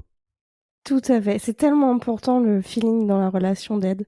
Enfin, c'est comme un psychologue, tu sais, je veux dire, à l'époque, j'avais voulu explorer une autre thérapeute, puis j'avais pris la psychologue de ma meilleure amie.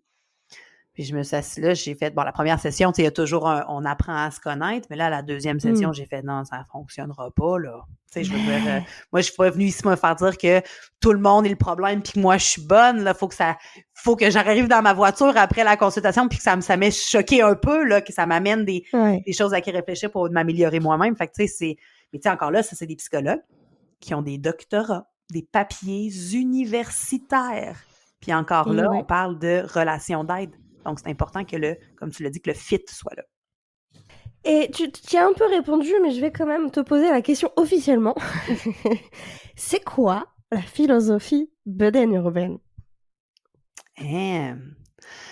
Ça fait déjà quand même 60 minutes qu'on parle, mais là, j'aurais beaucoup de choses à dire sur la philosophie Bedaine Urbaine, mais grosso modo, bon, je pense que le plus important dans la philosophie Bedaine Urbaine, c'est de justement redonner le pouvoir à l'instinct maternel. Je pense que Internet est une source incroyable d'informations, mais je pense que c'est venu un peu, entre guillemets, briser la maternité ou l'expérience du motherhood parce que on a trop d'informations, puis on oublie que la personne qui connaît le mieux son bébé, c'est la maman, les parents. Fait que moi, ça, c'est vraiment une mission. Je le dis souvent, mommy knows best. Je sais pas pourquoi j'ai autant d'anglicisme dans mon verbatim. Ça, ce sera le sujet d'un autre podcast. Mais bref, moi, ça, c'est vraiment ma mission, c'est de dire, t'as tout à l'intérieur de toi pour réussir. Ça fait des millions d'années qu'on est maman. Il n'y a pas de raison qu'aujourd'hui, on se mette à penser qu'on peut briser des enfants quand nos interventions sont bienveillantes et sont orientées pour le bien-être de notre famille. Deuxièmement, j'essaie aussi, tu sais, dans mon chapeau de consultante en sommeil, j'aime bien dire que je suis une cheerleader pour maman. Donc, de les amener à aller chercher de l'aide, de les amener à arrêter de penser qu'on est capable de tout gérer nous-mêmes, d'arrêter aussi de penser que parce qu'elle, sur Instagram, c'est parfait, qu'elle a fait ça tout seule. Fait que, tu sais, il y a beaucoup de revenir à l'essentiel, de revenir à la tribu.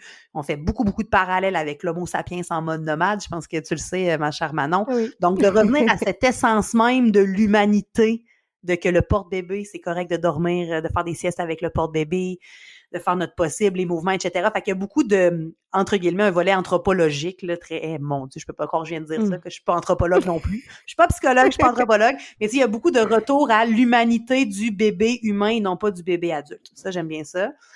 Grosso modo, oui, on parle d'autonomie du sommeil parce que apprendre à s'endormir seul est un outil qu'on peut utiliser. Ce n'est pas le seul outil, mais c'est aussi un outil qu'on peut utiliser en tant que parent. Donc, ce qui nous différencie au niveau de l'autonomie du sommeil, c'est qu'on n'a pas une méthode universelle qui fonctionne en 3 jours, mais on a bien 3 méthodes juxtaposables selon la personnalité de l'enfant, son âge, les valeurs des parents. Puis on va vraiment bâtir un plan de match qui ressemble à chaque parent, puis on va le faire évoluer dans le temps, un peu comme un processus d'entraînement physique. Donc, jour 1, on enfile nos chaussures. Jour 2, on enfile nos chaussures, on fait 10 pas. Jour 3, etc. Fait qu'il y a vraiment une progression à l'intérieur de nos méthodes, ce qui fait que c'est souvent moins difficile, j'allais dire plus facile, mais ça, j'évite de dire ça parce qu'il n'y a rien de facile là-dedans. C'est moins difficile de soutenir ce rythme-là. Ensuite, on a enlevé aussi la pression de tout faire en même temps, toutes les siestes, toutes les nuits, non, c'est un pas à la fois. Et on continue à avancer avec l'enfant selon sa réaction et l'énergie du parent. On a enlevé tous les chronomètres. On a enlevé tout l'acharnement de dire c'est ce soir que ça fonctionne, puis c'est ce soir que ça commence et c'est ce soir que ça fonctionne.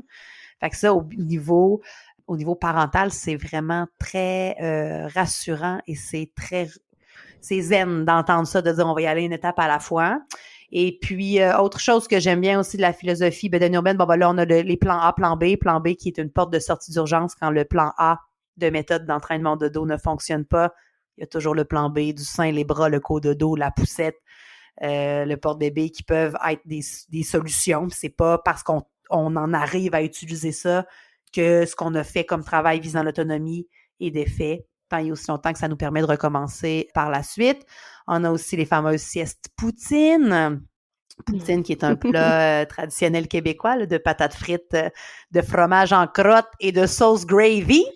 Vous chercherez sur Internet si vous ne savez pas c'est quoi de la poutine, mais peu importe. Fait qu'on a des siestes poutine qui sont des siestes poutine à l'entraînement de dos, ce que la poutine est en fait à l'entraînement physique. Donc, c'est correct de sortir à l'extérieur, faire des siestes dans les poussettes, de sortir, se ventiler. Les siestes en mouvement font partie du processus visant l'autonomie.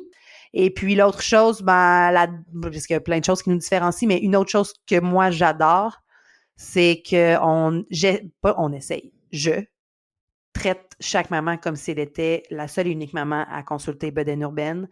On a un service client. J'ai la chance d'avoir 2 acolytes, là, Karine et Annie, qui m'aident à donner des réponses efficaces, rapides.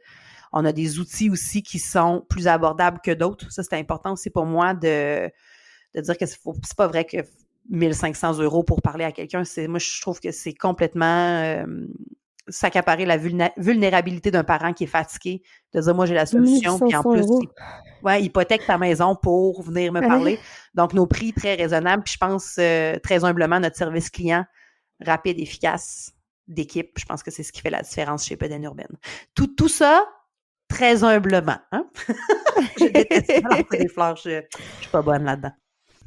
C'est pas un scoop, j'adore la philosophie Bedaine Urbaine, je suis entièrement fan et clairement, je crois que ça se voit quand j'en parle sur Instagram ou avec mes amis. Mais il y a toujours un truc qui me fait tiquer, c'est que tu t'adresses principalement aux mamans et pas aux parents. Et pourquoi? En fait, c'est que c'est un discours qui revient de plus en plus souvent, puis on a décidé justement qu'on ne changeait pas notre ligne directrice parce que la première chose, c'est que quand tu veux parler à tout le monde, finalement, tu parles plus à personne. Donc, c'est important d'avoir une niche qu'on appelle là, en langage plus marketing, puis de s'y tenir. Donc, ça, c'est la première raison. Deuxième raison, c'est que les papas sont toujours inclus, en ce sens que quand les papas sont sur les appels, il y a des papas qui se joignent au groupe les Top Top Moms ensemble et ça nous fait plus que vraiment plaisir de les accepter. Moi, je trouve ça bien. Je trouve ça le fun parce que, oui, effectivement, quand on fait des enfants, c'est pas uniquement à la maman que revient la tâche sommeil. C'est pas vrai. On a eu ce discours-là souvent parce que c'était nous qui étions en congé de maternité. Autre beau mensonge, là. Moi, j'ai appelé ça une mission maternité. Donc, la mission maternité en met beaucoup sur les épaules de maman, ce qui semblerait que, ben, justement, parce que t'allaites, ben, tu vas t'occuper du sommeil. Non. On rêve que les papas s'impliquent autant que les mamans au niveau de l'éducation du sommeil parce que il y a pas, là, le but, c'est pas de partir un débat des sexes, c'est qu'on a des forces et des faiblesses qui font qu'ensemble, on est plus fort. Hein? Beau slogan Bedaine Urbaine, encore une fois. Donc, ensemble, plus fort fait que moi, je rêve d'une société où le papa s'implique et heureusement, on est chanceuse, les papas ont compris et veulent s'impliquer. Mais tu sais, si je me tourne juste de mon père à moi, j'ai 37 ans aujourd'hui, mon père travaillait, ma mère s'occupait des enfants. Fait que ça fait pas tant des générations que ça que les papas s'impliquent, là, soyons très honnêtes avec le discours. Donc, je pense que les papas, je suis convaincue, noir sur blanc, que les papas sont aussi importants que les mamans, puis qu'on a des différences qu'il faut accepter, puis qu'ensemble, on est plus fort. L'autre chose, c'est qu'il y a deux autres points. Notre communauté bedaine urbaine, quand on sort les chiffres, j'ai pas les chiffres exacts devant moi, là, mais 95% de nos abonnés sont des femmes. Donc, je peux pas commencer mes stories en disant « Hello Top Top Mom, hello Top Top Dad, bonjour Top Top parents, bonjour papa, parents du même sexe, parents séparés. » Là, je veux dire, la famille d'aujourd'hui est tellement éclectique et différente que, comme je reviens à mon premier point, à vouloir parler à tout le monde, tu parles plus à personne. Donc, nous, on a choisi la maman aussi parce que moi, je suis une maman. Je peux pas parler de la vision du sommeil qu'un papa a. Je ne suis pas un papa. Fait que on a essayé de prendre un tournant, de parler aux parents. On s'est même dit, est-ce qu'on écrit un livre pour les papas? Puis là, je me suis dit, comment j'écris ça, un livre pour papa? Tu sais, moi, la seule chose que j'aurais le goût de dire, c'est débouche une bière puis écoute-moi parler sommeil. Mais tu sais, en même temps, je veux pas tomber dans les extrêmes de dire de la stigmatisation d'un papa, d'un homme. Fait que je me trouvais vraiment pas outillée pour parler aux papas. Mais quand ils sont là, ça me fait vraiment toujours plaisir. Ça me fait toujours plaisir de recevoir des courriels des papas. Là, c'est drôle, dans ma boîte courriel, là, j'ai un fameux pep talk là, qui font partie de nos services bedaine urbaine. C'est un papa qui a rempli le questionnaire. Ça va me faire plaisir de m'adresser à lui en tant que papa. Mais en même temps, la réalité bedaine urbaine fait que c'est les mamans. Puis là, je le dis tout le temps, quand on va arriver à 50% de nos abonnés hommes et 50% de nos abonnés femmes, ça va me faire plaisir d'ajuster mon verbatim. Puis on a aussi le courant des parents qui sont du même sexe. Hein, deux mamans, deux papas. Pour, tu parles beaucoup de maman, papa, mais tu sais, moi, je me sens pas nécessairement incluse. Ben, on a ajouté, on écoute beaucoup notre communauté aussi chez Bedaine Urbaine. Là. Il y a beaucoup de choses, Bedaine Urbaine, qui viennent d'idées de maman. Là. J'ai pas la prétention d'avoir tout mis ça sur pied toute seule puis que toutes les idées viennent de nous. Au contraire, on vous remercie, communauté Bedaine Urbaine, de nous donner des idées pour nous améliorer selon ce que vous voulez entendre et ce que vous avez de besoin. Ben, on a ajouté dans le Top Top Book tome 1, avant de repartir en impression, on a fait ajouter qu'on voulait que tout le monde se soit inclus. Mais tu sais, c'est parce que c'est ça, tu sais, moi, je fais tout le temps la blague que moi, pendant 37 ans, j'ai lu des textes, des livres ou des articles qui sont au masculin pour alléger le texte. Est-ce que je me suis dit pendant 37 ans moins inclus? Non. Donc, moi, je pense que papa ne devrait pas se sentir inclus quand je parle à maman.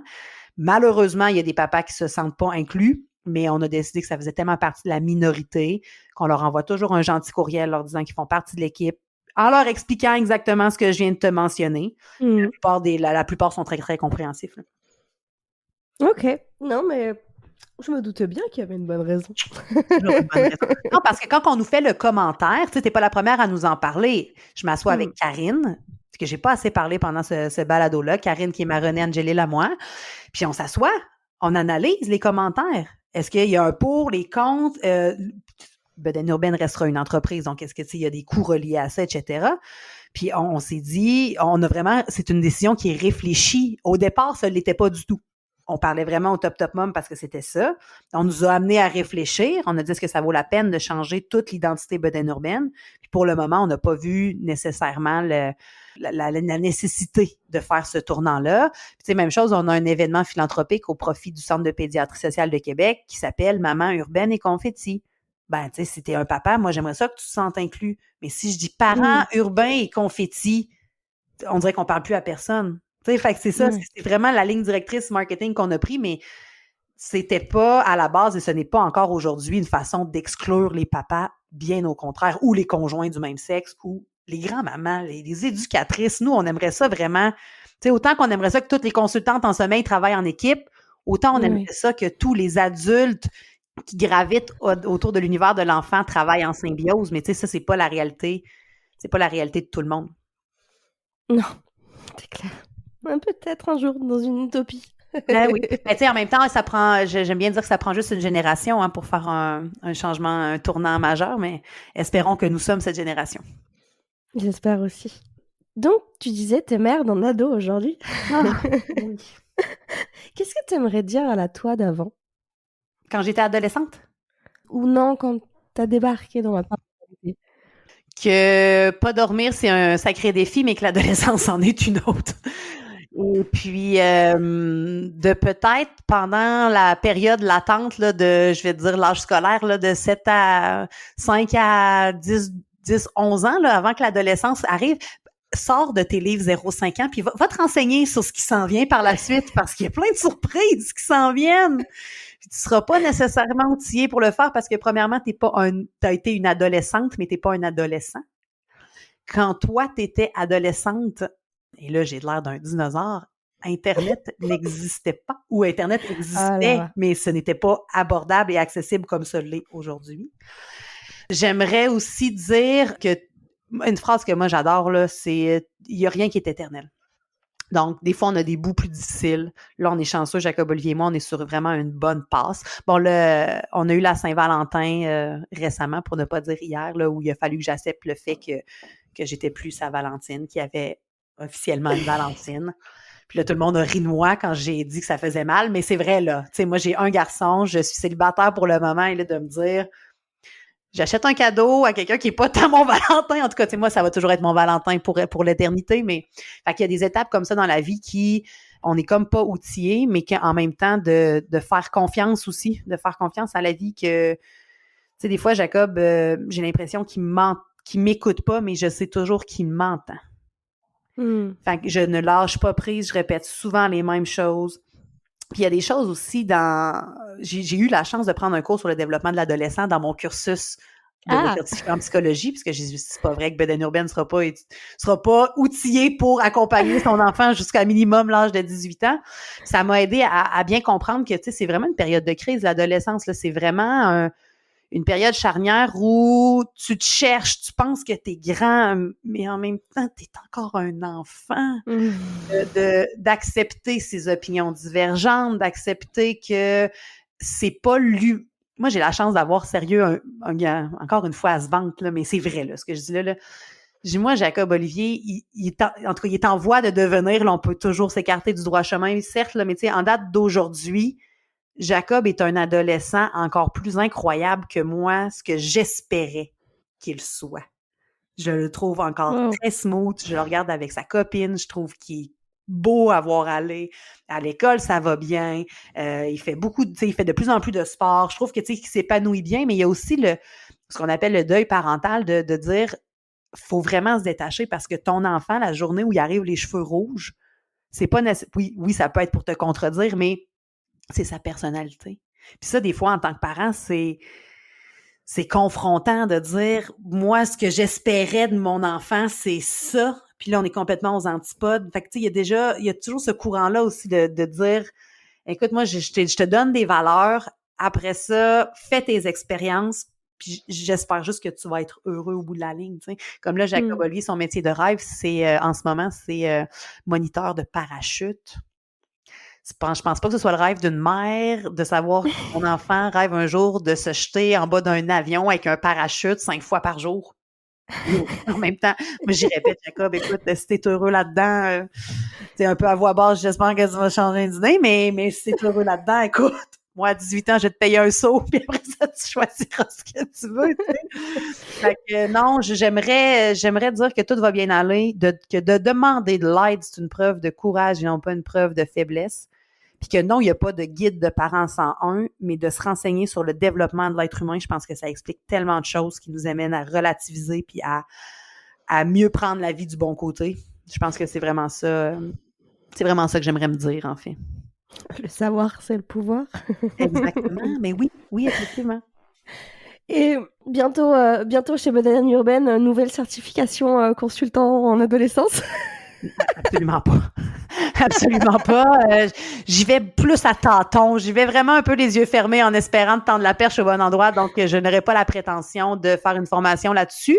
Encore là, tu sais, quand on parlait des limites, les limites, moi, je ne suis pas psychologue. Je peux pas aider un parent à gérer son adolescent. Ce serait complètement teinté de mon expérience, mais sachant que mon expérience n'est pas universelle, ce serait à la limite, entre guillemets, dangereux.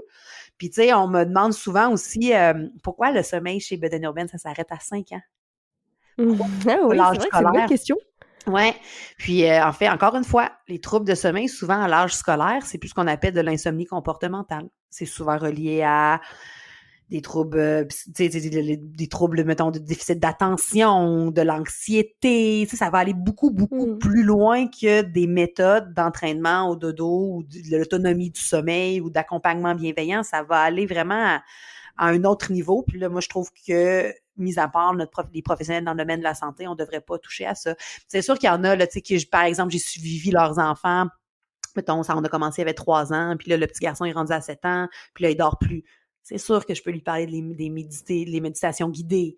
Je peux lui parler des huiles essentielles. Je peux lui parler du temps d'écran. Tu sais, j'en ai des notions, mais souvent, mon verbatim va finir par faudrait peut-être aller voir un thérapeute, voir s'il n'y a pas d'autres choses qui cachent. Parce que, tu te souviens, les défis sommeil, c'est un symptôme. Waouh! C'est ce que j'aime beaucoup et ce que j'ai beaucoup aimé la formation, c'est ta passion qui transparaît, qui est assez incroyable. Je ris parce que, ben non, ça fait partie de ma personnalité. Là. Récemment, c'était le Super Bowl. Ah! Écoute, je connais absolument pas grand-chose du football américain, mais j'étais devant mon écran comme si l'équipe des Chiefs m'appartenait. Moi, c'est ça. Là, c'est un peu ça fait partie de ma personnalité flamboyante. Là, c'est le tout ou rien. Moi, je dors où je suis très intense.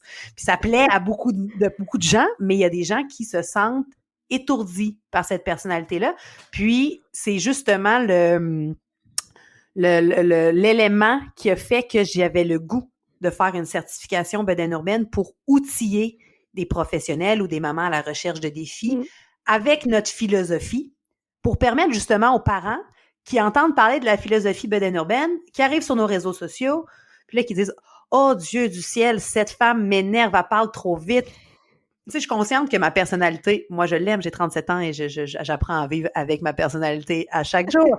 Mais je suis consciente que je peux pas faire l'unanimité, puis c'était important pour moi que les outils Bedaine Urbaine, la philosophie Bedaine Urbaine, puissent voyager à travers d'autres professionnels, d'autres personnes qui ont cette même passion-là, qui peuvent à leur tour la transmettre, mais à leur façon. J'adore. C'est vrai. Je te propose de passer à mes questions rituelles de fin, parce que je pense qu'on pourrait continuer pendant des heures et ça serait tout aussi intéressant. Je sais plus c'est quoi le nombre moyen qu'un humain dit dans une journée, mais c'est sûr et certain que moi, j'augmente la moyenne. Je peux parler... je pourrais parler pendant vraiment longtemps. Et la première question de fin, c'est comment est-ce que toi, tu vas aujourd'hui? Au top! Au top! Écoute, encore une fois, bon, la fille, elle vit sur un nuage. Ma vie va bien. J'ai la chance d'être en santé, mon garçon aussi. Bedaine Urbaine roule. On est dans des beaux projets avec Karine et Annie. On n'arrête pas. On a la tête pleine d'idées. Je suis aussi à une semaine de partir au Mexique, 17 jours pour aller à la rencontre de la deuxième petite sœur de mon garçon. Oh! Son papa a eu 2 filles, Greta et Africa, donc on s'en va rencontrer bébé Africa. Ma famille va bien, j'ai la chance d'être entourée de personnes incroyables. Je suis plus en forme que jamais. L'hiver 2022-2023, je vais avoir fait à peu près 70 sessions de ski alpin. Je suis vraiment sur mon X, là. C'est drôle parce que, tu sais, je dis tout le temps, moi, ma vie va bien, il me manquerait juste un homme à mes côtés, donc c'est le seul hic, mais en même temps, on est capable de comprendre qu'on n'a pas nécessairement besoin d'un homme pour s'épanouir, donc je vais très bien et ma vie va très bien aujourd'hui. Je suis vraiment, mon Dieu, est-ce que je vais pouvoir avoir juste ce bout-là d'enregistrement pour me le rappeler quand ça va peut-être aller moins bien? Ouais. Donc, un peu occupée cette dernière semaine parce que justement, je pars en vacances. Mais sinon, écoute, je suis reconnaissante. Moi, j'aime bien, là, je suis blessed, grateful and thankful pour tout ce qui se passe dans ma vie. Wow, trop chouette. J'adore les réponses comme ça. Mais j'adore. Je rassure tout le monde, même quand on me dit si ça va pas. Toujours comme ça, mais tu sais, ça va bien. Là. C'est parce que là, je me dis que quand on va raccrocher, je me dis, les gens, ils vont penser que j'ai pris de la drogue, de la joie, là, mais c'est vrai, j'ai la chance. Mais en fait, j'ai le bonheur facile. Je suis vraiment capable de, tu sais, comme je le disais tantôt, quelqu'un fait une plainte contre Bedaine Urbaine. Ben, tu sais, je suis capable de dire aujourd'hui que c'était la plus belle chose qui pouvait nous arriver parce qu'on est allé débattre du métier de consultante du sommeil avec l'ordre des psychologues. Fait que, tu sais, il y a toujours moyen de tweaker ça, mais puis je veux pas tomber dans la fausse positivité, là, comment ils appellent ça, là, il y a un courant sur Internet, là, tu sais, comme quand t'es trop positive, licorne, arc-en-ciel, nuage. Mais je suis un peu ça naturellement, en fait. Bah, finalement, la résilience de ton fils, elle ne vient pas de nulle part. Mais je vais te dire, elle vient à 80% de son père parce que... Ah oui? Ouais. Quand arrive quelque chose, honnêtement, j'ai beaucoup de difficultés à me... Tu sais, sur le coup du moment, là, c'est pas beau. C'est pas beau. Je panique. J'appelle tout le monde. Je veux des solutions. Ça va passer vite. Puis pourquoi? Mais, tu sais, souvent, quand je me couche le soir, je suis quand même quelqu'un, je pense, de spirituel. Là, je lis beaucoup sur le développement personnel. Puis j'ai ce que j'appelle un spi-wish. Ben, pas que j'appelle, ça s'appelle un spi-wish. En fait, c'est comme un genre de, pour les gens qui sont catholiques, là, c'est un peu comme un chapelet, mais sans nécessairement être lié à une religion. Puis c'est un mantra, 3 choses que tu souhaites à des personnes. Fait que donc 3 souhaits pour des personnes, 3 choses pour lesquelles tu dis merci, puis 3 souhaits pour toi. Puis ça, je fais ça tous les matins et tous les soirs. Fait que tu sais, j'ai réussi quand même à toujours me recentrer sur, tu sais, avec la pandémie, je pense que j'ai réalisé que c'est la santé. Je me dis, tant que t'es en santé puis que ton gars est en santé, Marie, là, tu sais, je veux dire, il peut t'arriver de... Si elle peut bien te tomber sur la tête, mais écoute, il y a rien il y a pas de problème qu'il n'y a pas de solution, quoi. Et la dernière question, elle peut dérouter. En plus, je te l'ai pas envoyée. Alors, prépare-toi. Je suis prête. Si tu pouvais changer une seule chose dans notre société, ça serait quoi? Je vais y aller avec le respect des autres. Je trouve qu'on est rendu dans une société où on se regarde beaucoup le nombril de je me moi, puis des fois, je trouve qu'on oublie de voir le big picture de tout ce qui se passe autour de nous. Écoute, j'ai commencé un cours en communication à l'Université Laval. Là, on parle beaucoup de convergence des médias, du capitalisme. Je trouve qu'on est rendu, puis là, c'est un peu défaitiste là, ce que je dis, mais je trouve qu'on est rendu une société où, tu sais, quand ma vie va bien, mais quand j'ouvre le quotidien, là, je me rends compte que ça va pas bien. Tu sais, la guerre, les famines, les maladies, je trouve Puis je trouve que de commencer par juste se respecter les uns les autres, puis de s'entraider les uns les autres, je trouve qu'on aurait déjà une partie du problème de régler. C'est peut-être pas régler, mais qui serait moins dur à accepter. Mieux. Je pense que c'est le respect et l'ouverture d'esprit. Moi, j'aimerais ça, avoir une baguette magique. Moi, je dis tout le temps que le plus gros défaut que moi, je ne suis honnêtement pas capable des gens, c'est le manque de jugement. Moi, si tu manques de jugement, sérieux, honnêtement, là, tu sais, souvent, ça arrive quand on appelle au gouvernement, là, puis oui, j'aimerais savoir ce papier-là. Ah non, mais là, je peux pas, je le vois bien, mais je peux pas vous l'envoyer parce qu'il faudrait appeler un autre département. Non, mais appuie sur envoyer. Non, mais c'est vraiment pas à moi de faire, non, mais le fait que faut que tu rappelles un autre numéro pour laisser un message. Tu sais, là, je me dis, oh, tu sais, j'aurais déjà le papier, là, mais j'ai dérangé 17 personnes pour avoir le même papier que la personne initiale avait. Moi, ça, là, ça me pue au nez. Puis, tu sais, mon garçon aussi, tu sais, l'environnement. L'environnement, je trouve que j'essaie de pas trop en parler du réchauffement de la planète et tout ça parce que ça me fait honnêtement peur. Ça me fait honnêtement peur qu'on ait toutes ces connaissances-là. J'ai un peu l'impression qu'on est un peu dans comme la cigarette. Tu sais, on savait que c'était dangereux, mais tout le monde fumait. Puis là, à un moment donné, ben là, le gouvernement, ils se sont vraiment dit, OK, il faudrait vraiment dire aux gens d'arrêter ou, tu sais, du moins, fumer le moins possible parce qu'il y a des effets collatéraux à la nicotine et tout ce qui engendre la cigarette. Puis là, j'ai comme un peu l'impression qu'on est dans l'époque où on est en train de se rendre compte que la planète est en train d'être modifiée par le réchauffement de la planète puis qu'on est comme pas capable d'embarquer dans la même roue. Tu sais, encore, tu sais, il y a des gens qui vont... Je prends l'exemple de ma sœur, tu sais, parce qu'elle est vraiment très green, là, tu sais, elle a fait du compost, puis tu sais, elle recycle, puis elle connaît tout ça, tandis qu'il y a des hauts dirigeants d'entreprises qui jettent encore leurs déchets dans l'eau en se croisant les doigts, de pas se faire prendre, puis si on se fait prendre, ben, on a des avocats, fait que finalement, ce sera pas si pire. Tu sais, fait que je trouve qu'on a cette... Puis tu sais, ça revient au respect des autres, tu sais, si on était capable de prendre toutes les richesses du monde puis de s'assurer que tout le monde ait au moins de l'eau potable. Tu sais, je me dis à quel point on est rendu dans une société où on aime regarder des stories des Kardashians, mais on n'est même pas capable de prendre soin des humains, de prendre soin de l'un des autres parce que, somme toute, notre confort puis nos jets privés sont plus importants que la famine en Afrique. Tu sais, je trouve que c'est complètement... c'est drôle, j'ai eu cette discussion-là avec mes parents en me disant que en retournant à l'université, veux pas, ça t'amène à être confronté à plus de connaissances, tu sais. Puis je me dis, je disais à mon père l'autre fois, je dis, j'aimais ça être naïve. J'aimais ça finalement être une enfant. Devenir adulte, ça me tente pas parce que là, il y a des informations qui te sont données que tu pourras plus jamais ignorer. Tu te rends compte à quel point tu es impuissante par rapport à tout ça. En fait, t'es un grain de sable sur une plage.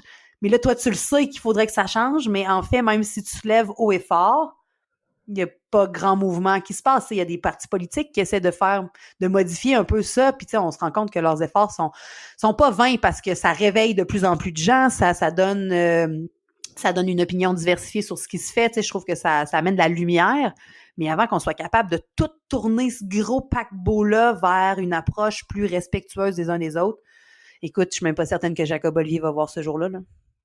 On a fait un épisode hyper positif et on finit là-dessus, c'est triste. Tu m'as dit que ça pouvait prendre n'importe quel tournant, mais tu sais, c'est ça, c'est mon côté plus réaliste, tiens, qui est embarqué en fin de... Non, mais tu sais, réécoutez le début, j'étais plus positive, mais non, c'est ça, tu sais, je pense que c'est en tant qu'adulte, c'est un constat qu'il faut faire, mais c'est ça, c'est de se demander par où on commence, tu sais. Merci beaucoup, Marie-Pierre.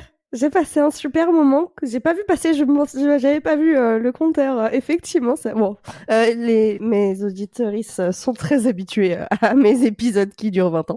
Oui, ben tant mieux. On aura du contenu peut-être pour en faire 2 épisodes, qui sait. Mais non, moi aussi, j'ai adoré ce moment-là, ma chère Manon. Ça me fait plaisir parce que les certifiés qui arrivent dans la Team Miracle, on est en communication par courriel, hein, mais ça me fait du bien de vous parler. Ça me fait du bien de vous voir aussi. Tu sais, veux pas, je passe mes journées à parler avec des mamans puis des parents pour les aider, les outils avec le sommeil de leurs enfants, mais ça me fait du bien des fois de donner mon opinion, de parler de d'autres choses que finalement des solutions sommeil. Fait que je te remercie beaucoup de ton invitation, en espérant que tes auditrices et tes auditeurs ont bien compris mon accent du coup québécois.